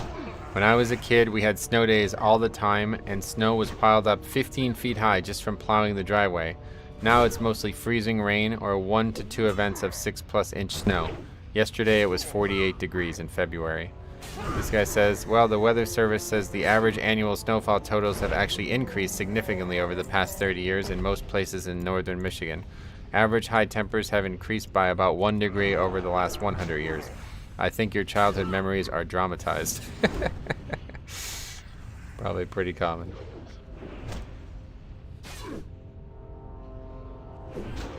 I mean, it's true, but 1 degree is a lot more impactful than most people realize. No, his point was that this guy says like it's 48 degrees, like if there's some, 20, 30 degree swing. Yeah. And then he says like we don't ever get snow anymore, and this guy's like, well, no, by fact you're actually getting more snow than you got when you were a child.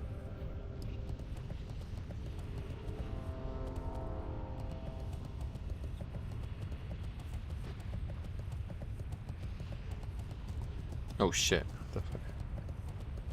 Got a little too close to the elite dragonkin there. They're gonna tear us up. They gotta catch you first. Are they gonna reset?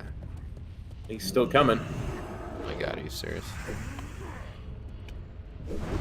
No, I think he reset. Okay, I was gonna say. He almost Anyway. made it over that hill. It's like I was watching him come over the hill. Yeah, I thought so, yeah. Oh yeah, we should use these consumables too. Oh wait, what? They each share. Oh fuck, you can't even have more than one. So careful. Anyway, Tegor says, "What's the cooldown of Blood DK 4-set counterattack Heart Strike?" I have no idea.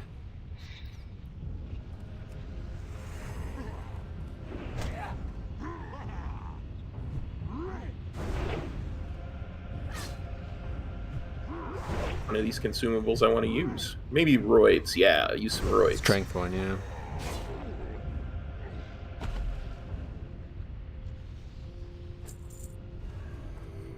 I don't know why Devotion Aura was off there, but it was. Yeah, I don't either. Must have clicked it by accident. Yes, probably. Such things have known to happen. Been known to happen.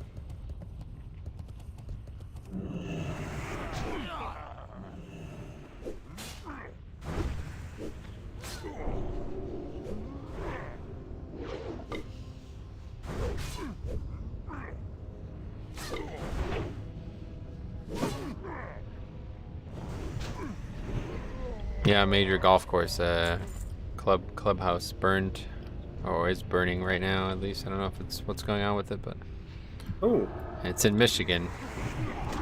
So I said that's surprised. Like the pictures of it, there's no snow anywhere.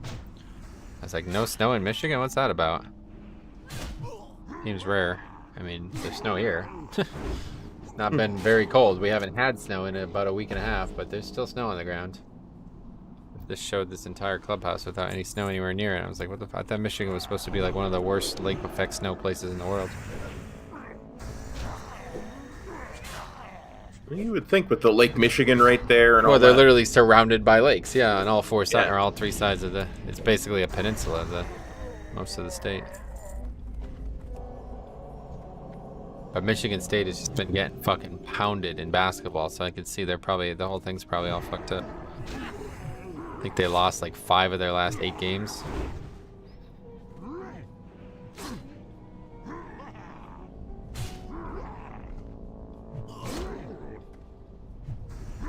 Good thing there's no Guild March Madness thing this year. I would have totally taken them. Yeah, they're still going to be a top, probably like a 4 or 5 seed, I'd imagine. I haven't watched any of their games, so I don't know who to bet. I've watched only Duke this year, like that's it. And I can tell you, like always, don't pick Duke. They're gonna lose in early rounds. Can't believe I almost got how close I got to winning that day one year. Yeah, you were like second, right? Yeah, in the guild, but I mean, if one team had gone one round further, I probably would have had a good shot at the whole thing. Really? I don't remember that. Yeah, you were telling me about it because you were telling me about the prize where you like get to go on ESPN and stuff. I don't remember your bracket being that. I remember that happening to me when I was probably like 7 years ago. Yeah, because you told me like the one team I picked was like a 15, and it went way further than it was supposed to that year, and then it lost Oh, out. really? Yeah. That's interesting. The only time I ever came close, I was in the top 1 percentile when Duke won in 2015. I think it was 15. That was it, and the only reason it was so easy because like 80 percentile worth of people picked Kentucky to win the national championship because they were like, people were saying that like that Kentucky team was like better than most NBA teams. They had like 5 guys who went in the top 10 draft picks that year. But they ended up losing to Wisconsin, and then Duke just fucking destroyed Wisconsin in the championship game. But if Duke had to play Kentucky, they probably would have gotten blown out. Because they didn't have any height that year. They only had fucking Jahlil Okafor. And that was the thing that was crazy about Kentucky that year. They had 4 7-footers. Which is like, there's usually not a single 7-footer on most college rosters. Rubens asked, could you show us your talent builds? Would you still pick those if you were leveling alone? Yeah, this is what I would play every time playing a Paladin. I mean, I don't know how much you want to hear about it, but basically just get to Seal of Command as fast as possible. I really like improved Ret Aura over Concentrate or Sanctity Aura, whatever that's called. It's all fairly, I mean, there's really not a lot of thought involved in it, unfortunately. Everybody always goes on about the classic talents, but they're honestly really shit. The only thing that's good about them is that they're really progressive. Like every single level you get a small amount of power from them, so it can be fun in that way. They're great for leveling, but in terms of actual decision making, they're not good at all. I mean, mine is probably more unique just because stuff that you took, like improved Red Aura, I would have taken something different because we're leveling together. Yeah, Cop picked a lot of things that help us as a group, and I picked everything that just is the normal thing that I would do on my own, I guess. 'Cause I'm selfish, I guess. But... Nah. We complemented each other that way in the path that we were going. It worked out, yeah, but it's just who I am.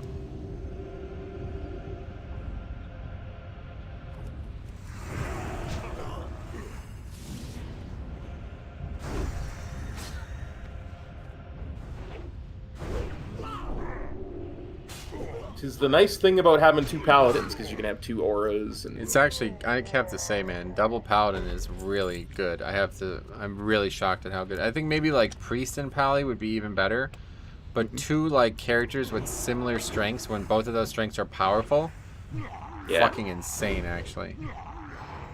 Cannot believe how valuable having 2 bubbles and 2 land hands has been. I mean, we haven't actually even needed to use them most times. Yeah. Literally just fucking auto-attacking down all these mobs. We're not even using mana or spells at all. And, of course, getting the Paladin class quest done at level 20 was big, too, because that weapon carried us for a long time. Yeah, that's true. That actually was a major thing. I wonder how like something like Druid would be with Paladin.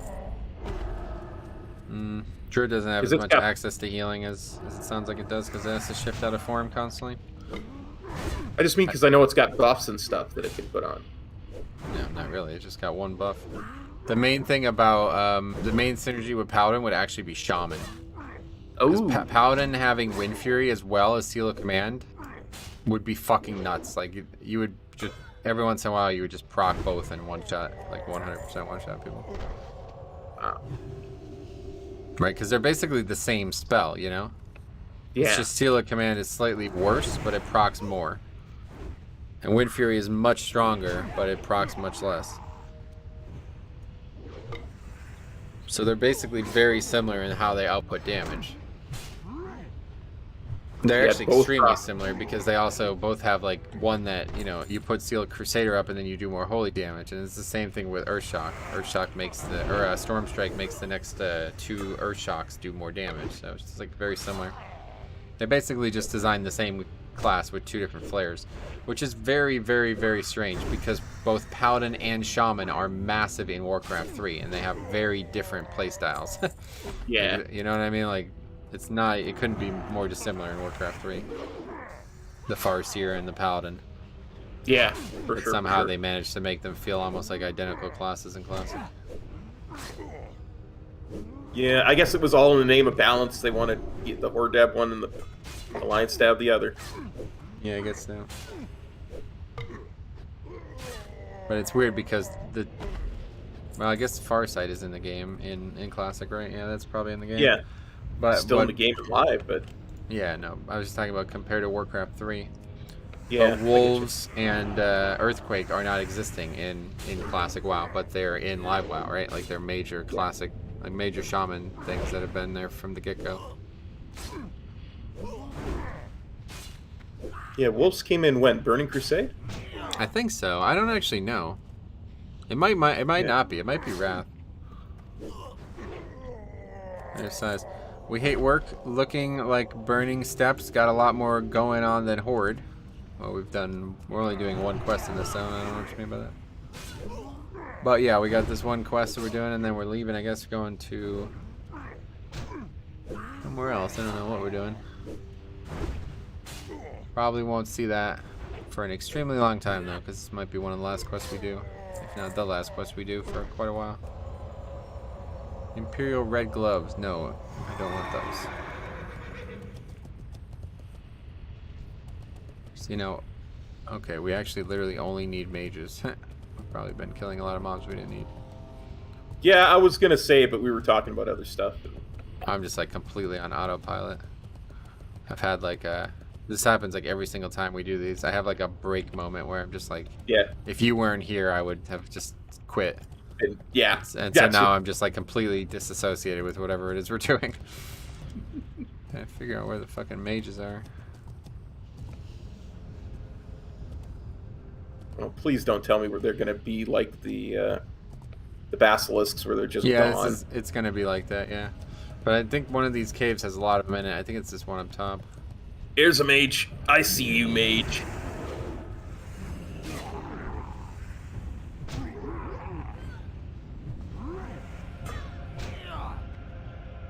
At least we only need 5 more of these, and it's not something they drop. Yeah, there's no drops. This is a good quest for sure. Very good.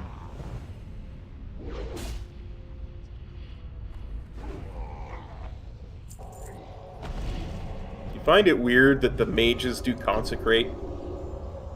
The ogre mages? No, I know they did fire. That's what I'm saying. They did like a fire spell, right? Yeah. Okay.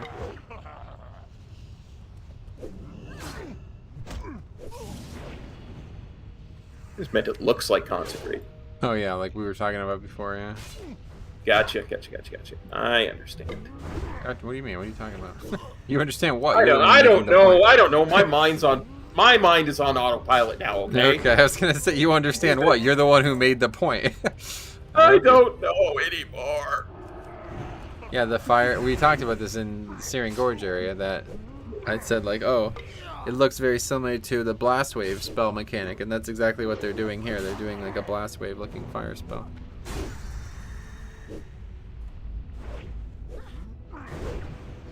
Yes, it's the more like flame strike, yeah.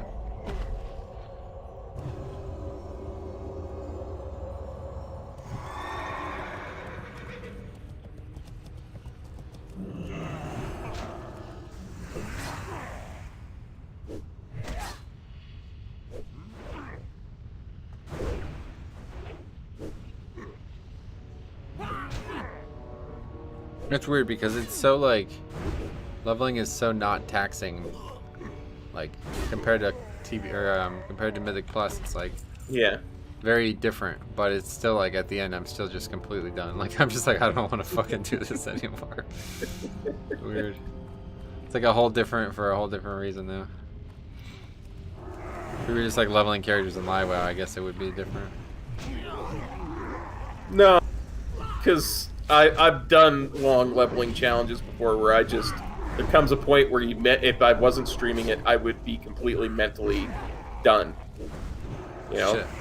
Well, there we go. There's go. Oh, I didn't die. Okay. That's I'll just interesting. keep attacking and killing this guy. I got fucking knocked off and almost died, yeah. Don't know if I could actually get back up. When this guy's dead, I'll jump down to you. No, I'll just come back around.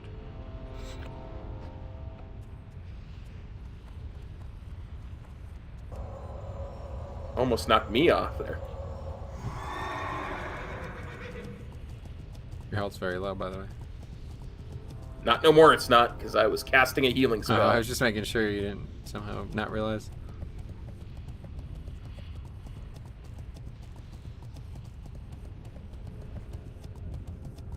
Again, almost got knocked off.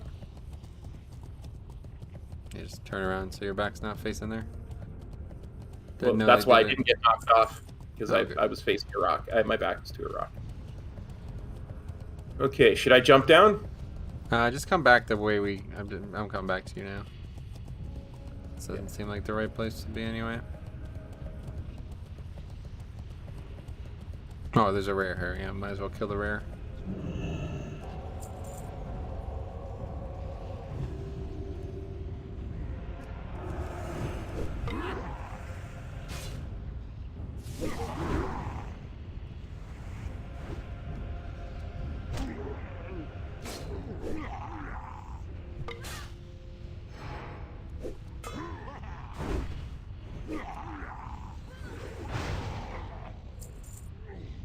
Plate, finally. Plate wrists. Those are nice. Very good. Needing Yeah. those. I will as well. You won them. No, I won them. Yeah. Congrats me. Spirit and strength. That's nice stats. Yeah, for Paladin, absolutely. Mm-hmm.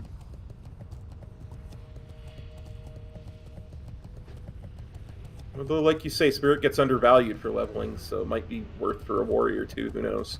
Yeah, Spirit is a really good stat for leveling in general. Warrior is probably the worst for it, but it's still really good for them just because they don't have any way to actually heal themselves.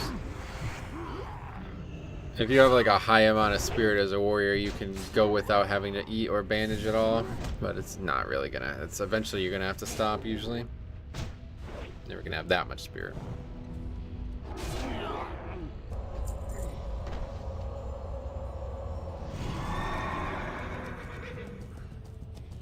Two more. Yep, we got this. Yeah, this was the cave I was thinking of, and we were actually here before, but I was so lost in whatever we were talking about that I just remember like walking in and walking right back out for some reason.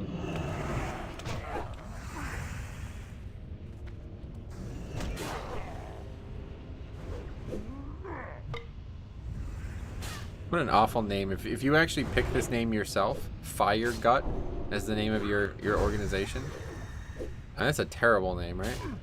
That really is a terrible name. Yeah. It's just kind of like weird, too. It doesn't even make sense. Fire Gut. What? Does everybody in it have lots of indigestion? That's what I was just thinking. Yeah, what do you got? Fucking acid reflux in your clan? That is nasty stuff, that acid reflux, let me tell you. Yeah.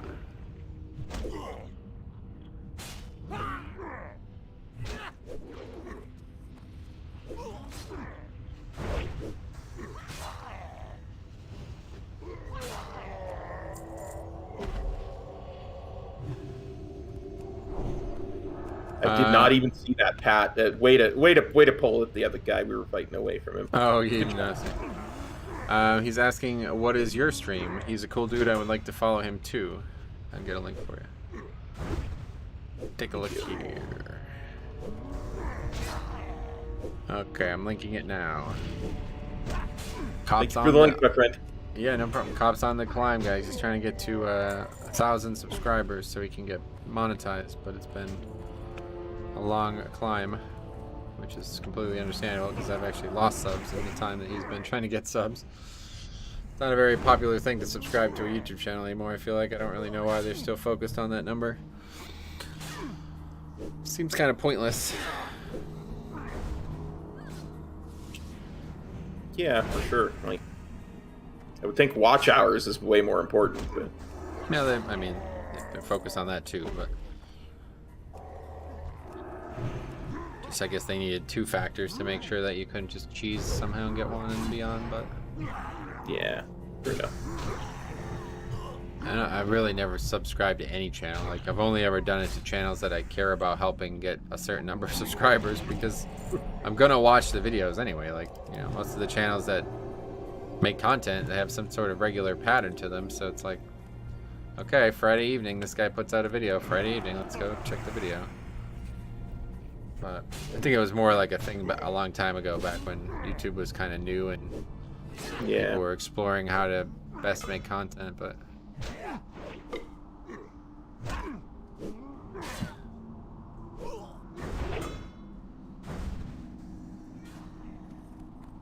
Back in the days where long form content was more favorably looked on by the algorithm.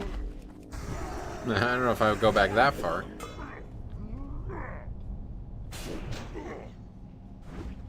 Or maybe I would go back even far. When do you think that was the case?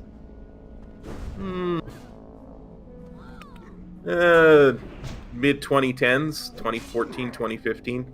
Yeah. Yeah, I don't know about that part. Didn't make videos back then. What makes you say that? Well, as you know, I enjoy watching a certain Mr. Cox's videos, and a lot of his Let's Plays were from back then. Like his Well, he more still long does videos form. like that, doesn't he? No. Oh, no? He almost never does a Let's Play anymore. Are you fucking serious? What does he do? Yeah. He just streams on Twitch. Occasionally he'll put stuff up from... Oh, he doesn't make videos at all now. Is that what you're saying? Yeah, well, I mean, now he's started to put up 5 days a week. He does 5-minute gaming news clips on his main channel, and on he's got another channel called Cox Clips that is basically clips from his Twitch stream. Wow, that is sad. Wow, that is really sad. Occasionally, he will do like a Let's Play of a game that's really kind of endemic of his channel. Like he did a Final Fantasy VII remake Let's Play. So. Wow, back on PlayStation? Yeah, PlayStation 4. Yeah. So. Damn, that is sad. But I think that's the last one I can recall that he did off the top of my head. Oh no, there's a lot, dude. Oh no, yeah, because he does the Scary Game Squad ones with like 4 other people. Oh, okay, is that what's going on here? Yeah. Just like 15-minute videos? Yeah. Yeah, you always get, I feel like you get to that point no matter what, where streaming just becomes easier, no matter how skilled you are at being a content creator. For sure. Is this real? He did something with Jeff Goldblum? Yeah. What the fuck? Because he was, I guess he was reviewing the Jurassic Park game. Yeah. The new Jurassic Park game coming out.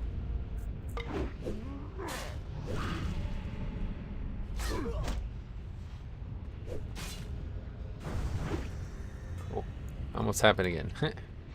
Wasn't paying attention.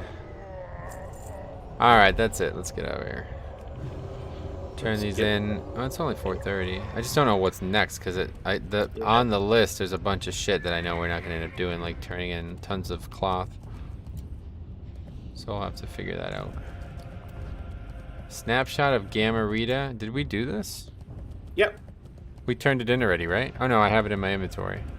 Yeah, that's that turtle one that we did up in the Hinterlands. Yeah, just making sure, because it says we should take it out of our inventory, That out of our rare? What? That's a rare. Oh, Volchan? Deathmaw, the wolf. Oh, because there's also a rare over here, Volchan. That drops a rare blacksmithing pattern, but that's a rare elite. So we're not killing that one. Drops a pretty important pattern, if I remember correctly. Oh.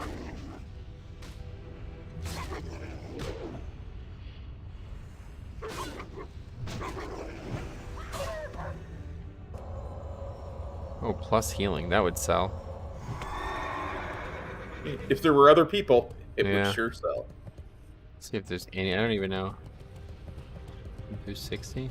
Okay, there's 10 other players on the server right now. Well, You're one of them. There's 10 players total, and we're 2 of them. There's a level 60 Priest in Desolus, a level 15 Warlock in Dunmoreau, a level 1 Paladin in Elwyn, a level 12 Warlock in Stormwind, a level 60 Mage in Stormwind, a 52 Druid in the Barrens, a 60 Warlock in Hinterlands, and a 59 Priest in Winterspring. So we're in the top half of the people on the server, level-wise. Great to meet you. Nice. Outstanding, soldier. The orcs and ogres will be reeling from this blow for minutes, maybe even hours. And that's it. See you soon. Okay, we're flying to Ironforge. You got my attention. You got my attention. Safe travels. Take a flight.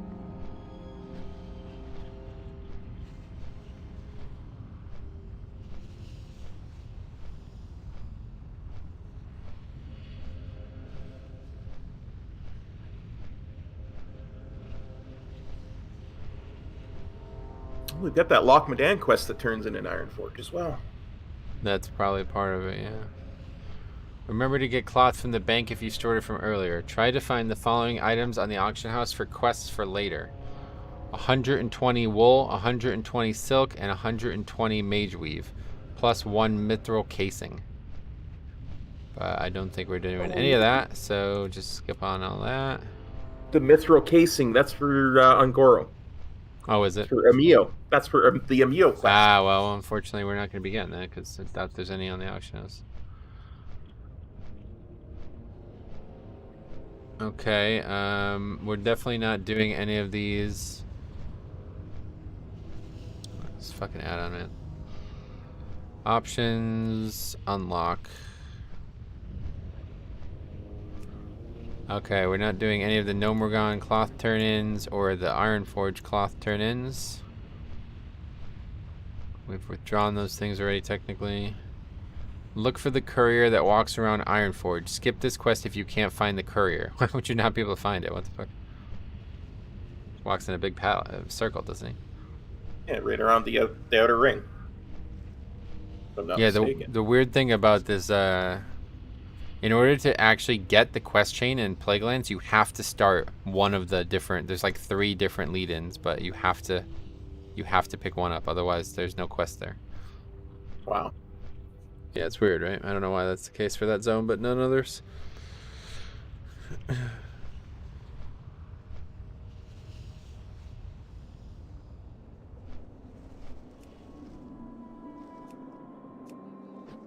I know the Horde has something similar with like War-Colored Gorlak or whatever his name is. It's always in the Valley of Strength. What do you mean? I mean, he's got breadcrumb quests for some of the higher level zones. Oh, I was just commenting on the fact that the only way to do the zone is to get a breadcrumb, and you can't run there and do it.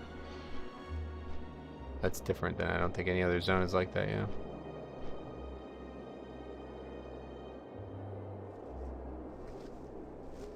What about Winter Spring? Don't you have to do the stuff to get through the tunnel first? Yes, well, I guess so, but I wouldn't call that a breadcrumb. It's just the start of the zone. This is like a breadcrumb that like you just pick up from some. Saying. You know what I mean? Like it doesn't have anything to do with the zone. It just leads you there. The War Chief's command board. Right. Yeah, like that. Yeah. But that's not. It doesn't work that way even on live. Like you can just go to the zone and do the quest. You don't need that War Chief command thing. Yeah. For sure. Okay, so we're looking for. Oh, I see that courier. He's actually all over the place.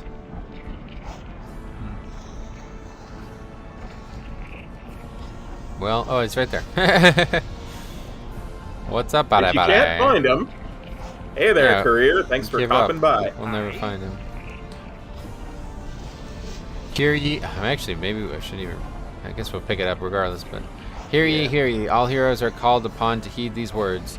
A call to arms has been issued by the Kingdom of Stormwind, and all able-bodied individuals are entreated to take up arms against the dark threat of the Scourge in the northern lands of the Eastern Kingdoms. Rumors fly of new threats rising from the ruins of the Plaguelands. Heroes of the realm, Seagull Commander Ashlam Valorfist, who has set up the base camp in Chillwind Camp, north of Alteric Mountains. Off with you. And after probably 50 hours. I don't even know how many hours it's been, but we're finally back doing quests that I really want to do again. In fact, it says, I always wish Fellwood was more used. I like that zone. Yeah, no doubt. Fellwood's very, it's got a lot of story to it, too. Very thematic. Yes. Okay, a little slime goes a long way. Hey, Hey. Amazing, aren't they? All these artifacts and remains. I'm not sure what I'm more impressed by, their size or the stories that go along with them. There's so much to study and connections we can make. Did you know, rumor has it, that many races have the same heritage as night elves? Oh, well. Okay, but the thing I've studied the most is ooze. I know it sounds odd, but they're all over.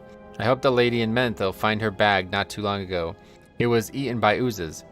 I've seen members of the Royal Apothecary Society from Undercity collecting samples of the stuff. I want to know why. Where does it come from? I've heard of more in Fellwood. What I need are samples of the ooze there so I can start my research. I'll give you containers, and you can use them to collect a sample from the deceased creatures. Daylight's burning. Cool. That quest is still there in LiveWow too, I'm pretty sure. Is it? Cool. I think so, yeah. There's like a random quest in this zone to go. I actually did it on my Nomad leveling challenge. Well, I picked it up, but I didn't do how it. are ya? Okay, turn in proof of the deed. Why, hello there, young man. Would you like a tour of the museum? What's that? Oh my, I don't believe it. Do you realize what you've got here, dwarf? This is the horn of Margol the Rager. Margol, the bane of every archaeologist that ever set foot in the Searing See you Gorge. soon. What are you doing? Great to meet you. May I keep it? Yes. At last. I can't believe Pebble Biddy doubted the authenticity of this horn. Between you and me, I think she's just jealous. I know she really wants to kill that beast herself. Watch your back. Dude, what the fuck are you doing? What is this nonsense? What can I I'm trying to pick this quest up. He's just running away. Are we gonna stand still now? Okay, good. Great to meet you. I can't believe Pebble Biddy doubted the authenticity of this horn. Between you and me, I think she's just jealous. See you soon.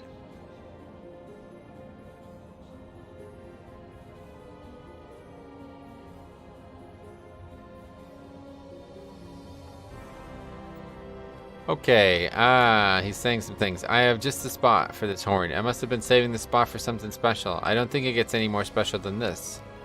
Oh, this is actually where the dwarven heritage armor thing happens. Did you ever do that? You did that, right?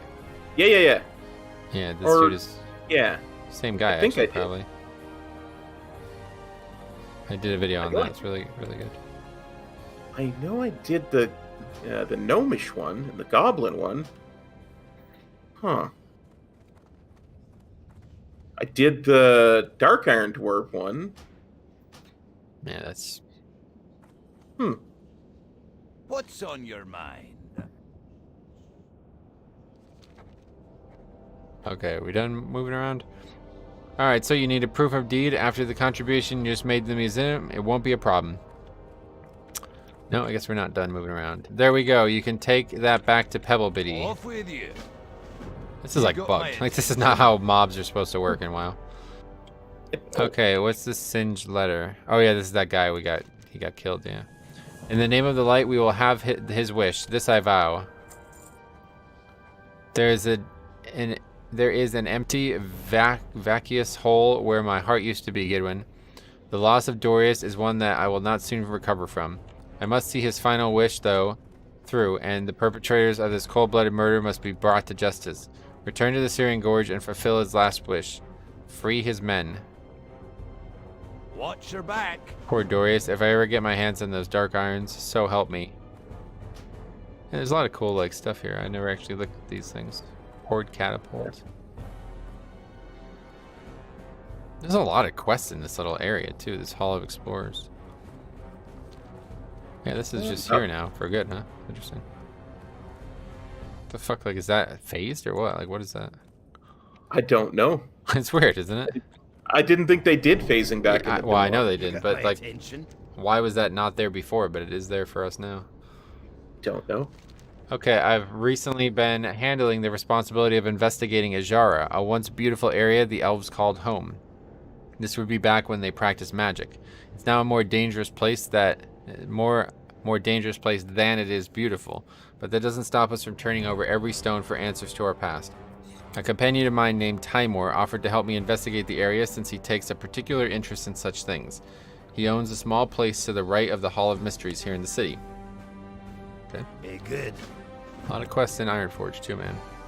It's Yeah. not just Stormwind, you know? They're pretty cool. There's a lot of quests. We spent a lot of time in Ironforge. Yeah.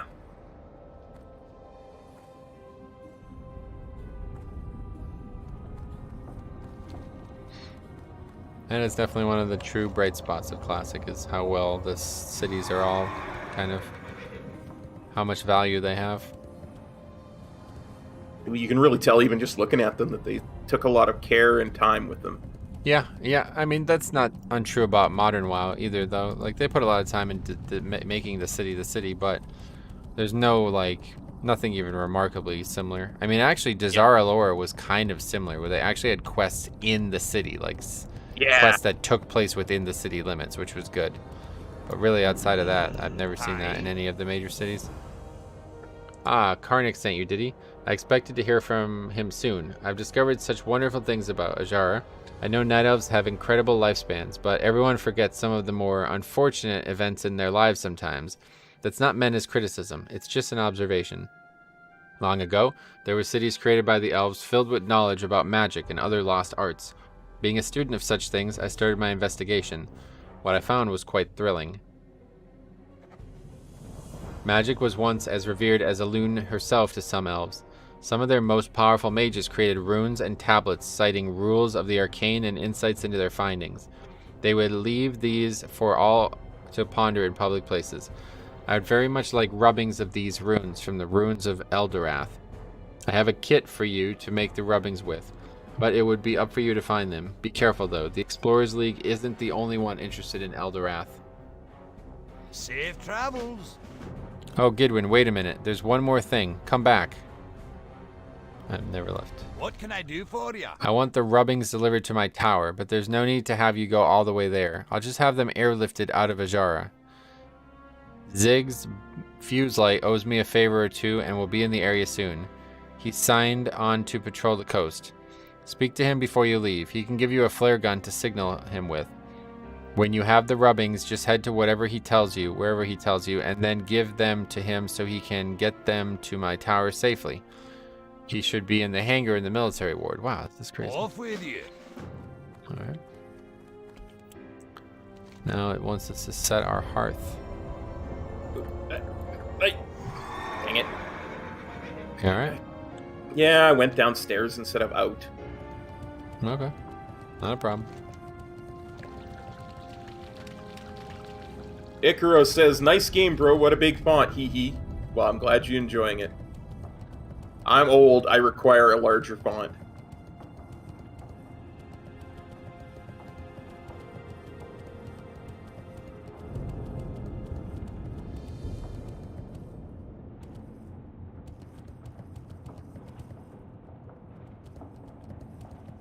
Is it this building? No, this is the reagent vendor. It's this building over here. Yeah. What can I get for you today? Making Watch this your in our back. home. That was successful.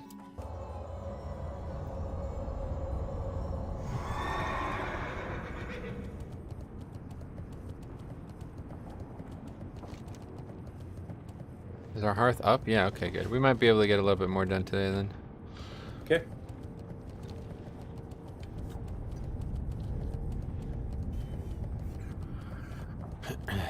I just don't want to get involved in any like crazy storylines. Yeah. Cause Where we have to log out in the middle of a zone or something. Well, yeah, and plus, I guess this would be the last time we do this for quite a few Like months. some time. Yeah. Yeah.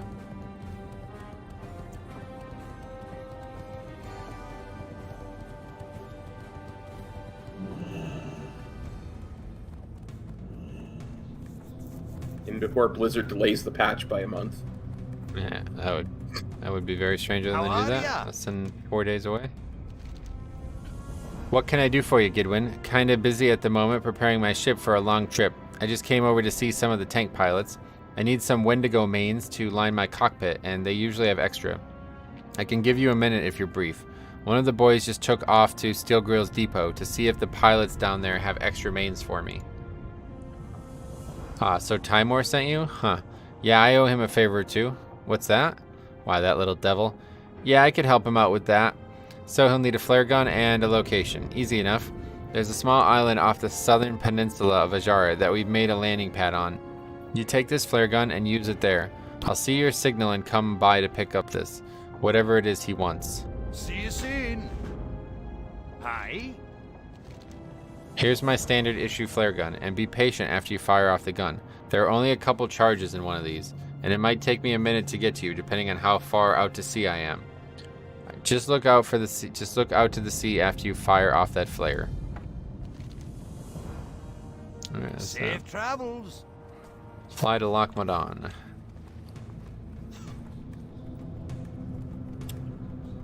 Yeah, Icarus, I don't know anything about Lost Ark, so I can't comment on whether it's boring or not, but people I've talked to who have played it seem to be enjoying it for the most part. What was said? He says, I think Lost Ark is so boring, and I Alright, I have thanks not for, played thanks it, for but- letting me know, man. I haven't played it, so I can't comment on it. What can I do? Okay, flying to Lochmadon.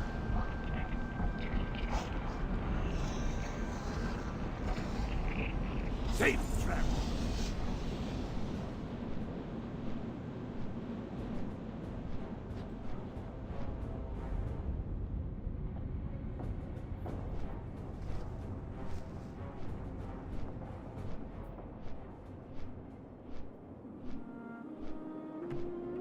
I guess it is a pretty grindy game, what I've heard, though. Yeah, I don't know anything about it. I try to look at some footage of it the first day, but I have to say, man, the fucking visuals of it just make me completely turned off.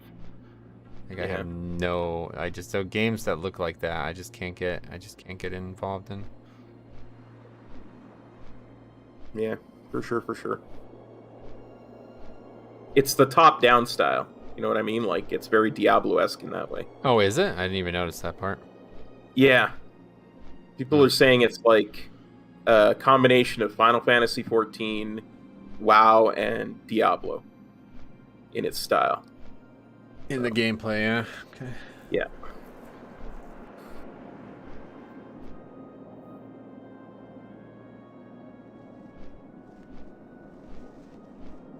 Plus, I guess the abilities are weird. Like, you don't get them like you do in WoW, where you slowly get them over time. You get most of them as soon as you start. I thought that too, but that's just not true. I had this argument yesterday. Oh, okay. I just say that because I saw Jix write it down in your Discord. So Yeah, let's not do that. Anyway, yeah, basically there's like a bunch of like, it's like you kind of start, I think it's similar to Final Fantasy in that way, where you start as like a class and then you like become like a subclass as you move on or something like that. I think is how it works. Oh, okay, gotcha. So like to play like the full build or whatever, you have to like spend a lot of time. Okay, I looked away for a second. Where were we going here? Down here. Sorry. I see you. Sorry.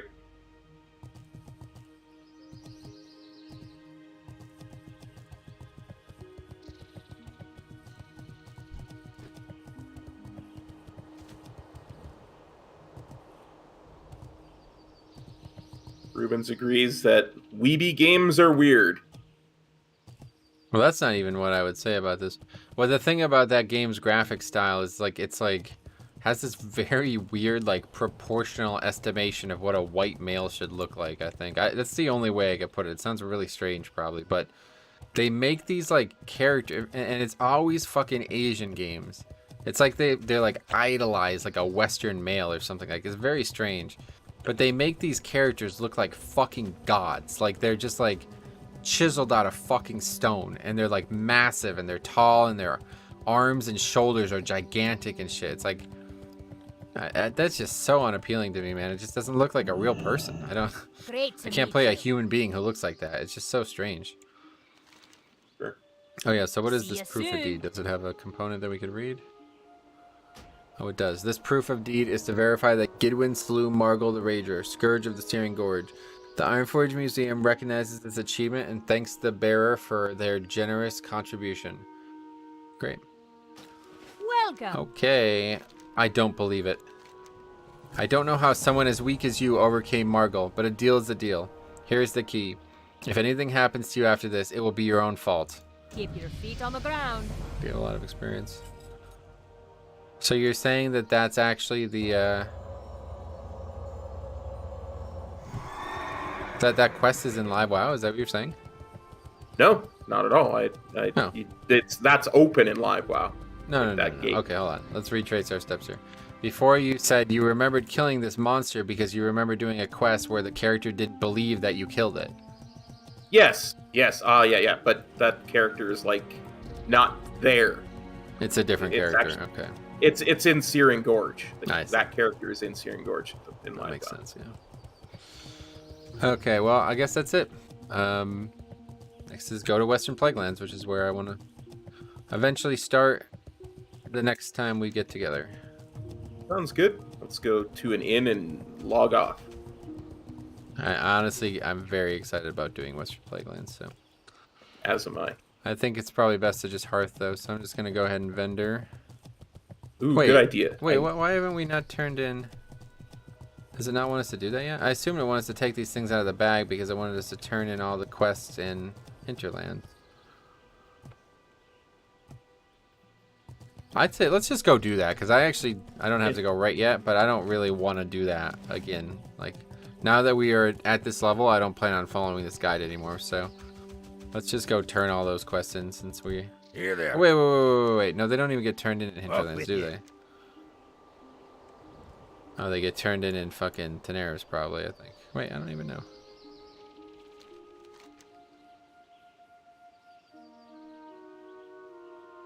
Rutheran Village, so that's not anywhere near us. Perilous. Yeah, okay. Rutheran Village is Darnassus. Well, let's try to get to Okay. Darnassus, I think.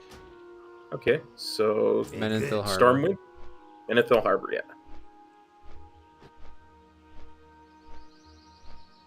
I'd like to empty out our inventory of quests so we can just get right to the Plagueland next time. Sounds good. That one gets done in Perilous. That's Darnassus. Yeah, most are Darnassus, so I don't think I probably won't have time to do the Perilous one too, but we'll see. Yeah, there's like 3 in Darnassus that we can get rid of. Yeah, They're all Darnassus green will as well. definitely be fine because we just take the flight from or the boat from here to Aberdeen and then fly over a small amount. Sounds good. I guess we could see. Then we can always just hearth back, and that'll be that. It was a hell of a ride, man. If that's the last time we get Yes. together for any reason, I did enjoy it. And even though the game at times was not very interesting, it was very fun to explore a lot of these things that I feel like a lot of it that neither of us had seen, right? Yeah, absolutely. Honestly, as I said several times, the only reason I enjoy Classic more than, say, TBC for this kind of thing is because I got to explore it with you. So Yeah. I really enjoyed this quite a bit myself. This is the last time. Thank you very much, my friend. It was great because seeing these storylines are, develop are like interesting on its own, but, getting to hear your thoughts on it and seeing, our thoughts together and how they combine, it's like, man, I actually will feel nostalgia about some of these quest lines if I ever do them again now, just because of our playthrough of them. Yeah, absolutely. I'm like, I have so much more of an attachment to the side of the balloon now, and before I had no real super interested. Because we did it together, it was so Yeah. iconic, That was probably my favorite quest that we did together, honestly. Yeah. Really good. That was excellent, and I'm gonna redo that at some point and make a full video on just that quest because that was really, really good. What about you? What was your most favorite time in this? Honestly, I think if I had to put it down to one quest line, probably the Paladin class quest that we did at level 20, just because it was so, we were basically soloing a dungeon quest. And, Yeah, that was awesome because we both had to work hard for that too. Yes. It wasn't just a quest; it was pretty difficult. we had to play our best game, both of us, and Yeah. you brought your fiance with you. And Ah, I forgot about that. Jesus Christ, yeah. never gonna let it go. That's a good one, though, yeah. That was awesome. We almost cleared that entire dungeon. We probably could have, yeah. Yeah. Oh, yeah, we tried to. We actually couldn't kill Van Cleef. I forgot about that. Yeah. Yeah, that's regrettable. I still think 1 or 2 more levels and we would have had him. Yeah, if we just waited for the next day, but everything was respawning. Forgot about that.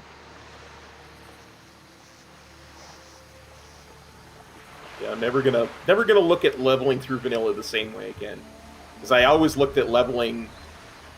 It's the way it's done in modern is the way I've always considered leveling. Right?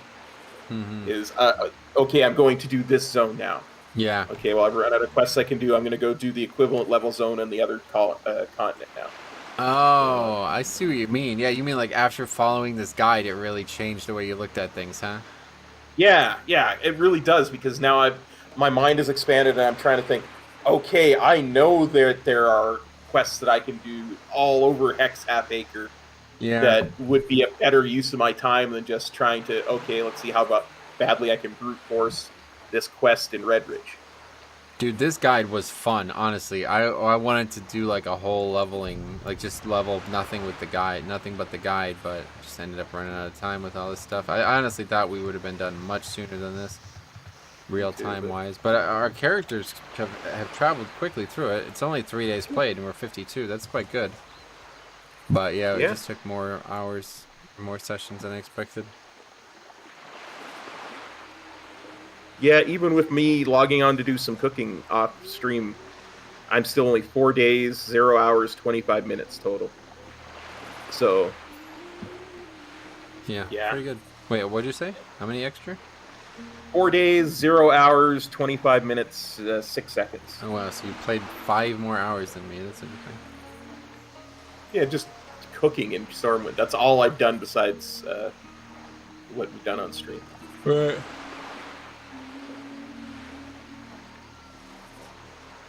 But despite the difference in level, and I'm never going to live down.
Alright, here we go. Flying to Darnassus. Yeah, that quest in Feralus is actually in a weird spot, too.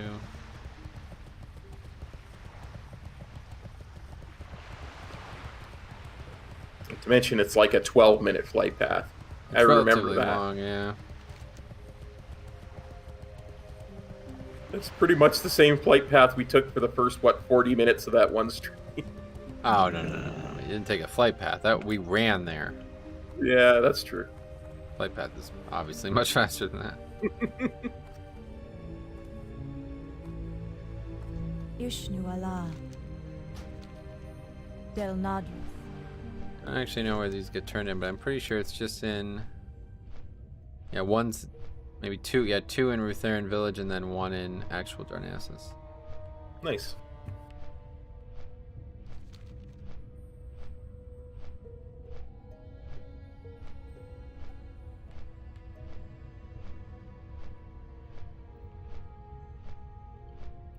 Only need about another 53k, maybe less 52.2k for another level, so.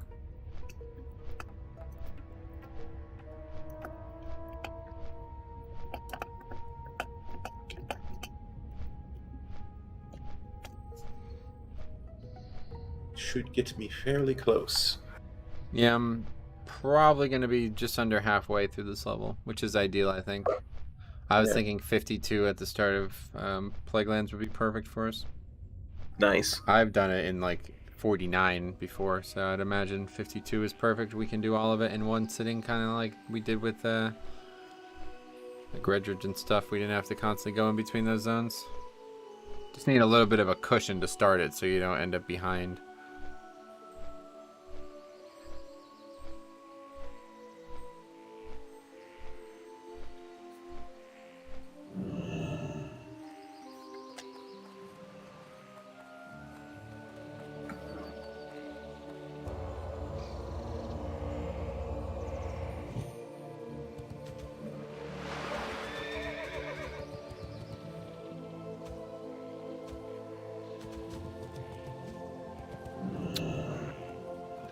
Can I assist you? Try to avoid them if you can, Goodwin. The Wildkin may misread your interests as an intent to do them harm. Oh, I remember we had we had some trouble with that one, yeah. Thank you for bringing these to me, Goodwin. What did you learn of the Wildkin? Perhaps these feathers will tell us more. Ferocious monsters or simply misguided pets? One day I'd like to know the truth. I'm going to continue my research. Please come back and talk to me again after some time has passed. There's another quest. Oh, Winter Spring. I guess we should pick it up. I'm not gonna read it though. Just pick it up just in case we need it in the future. Done and done. Greetings. So you have finally returned, Goodwin, and you brought the contraption that Kurgle built for me? Perfect. Well, Kurgle's invention lived up to its expectations. Don't get too excited, but you know that I am pleased with your work, Goodwin. Now, where did I leave that book? Another quest. Feathermoon Stronghold. Here it is, Goodwin. Please take care of my book. Now hurry along. I'm sure Troyes is eager for your return. Maybe someday we'll do that too. Feralist. Yeah, we do go back to Feralist. A book. Oh, you can't actually read it though. Okay, that would have been a good book to read. And I guess we can just log out in Darnassus then. Yep. Yeah, so maybe next time I'll remember we'll go to Feralist and turn those two quests in, and then that'll be it. Start on Western Plaguelands. But I mean, I'm thinking that it might be 3 or 4 years before we get back to these characters, so I might be an old man by then. What'd you say? You never know. You never know, old man. We might be getting back sooner than you think. Maybe. Yeah, was that a pirate at the end there? What was that? I don't know. I was trying to do an old man voice there for a long time. You kind of went into like a pirate-sounding voice. Yarr! I was no pirate voice, matey. Oh, that's a pirate, definitely, yeah. You think that sounds like an old man? No, I think the first one. The first one sounded like an old pirate. I'm an old man. I'm an old pirate. I really can't stand pirates, honestly. I think they're one of the most they're literally fucking criminals at the basest of levels, and people like celebrate them so severely. It's weird, isn't it? Yes. Thank you. Okay, you agree with that? So agree with that.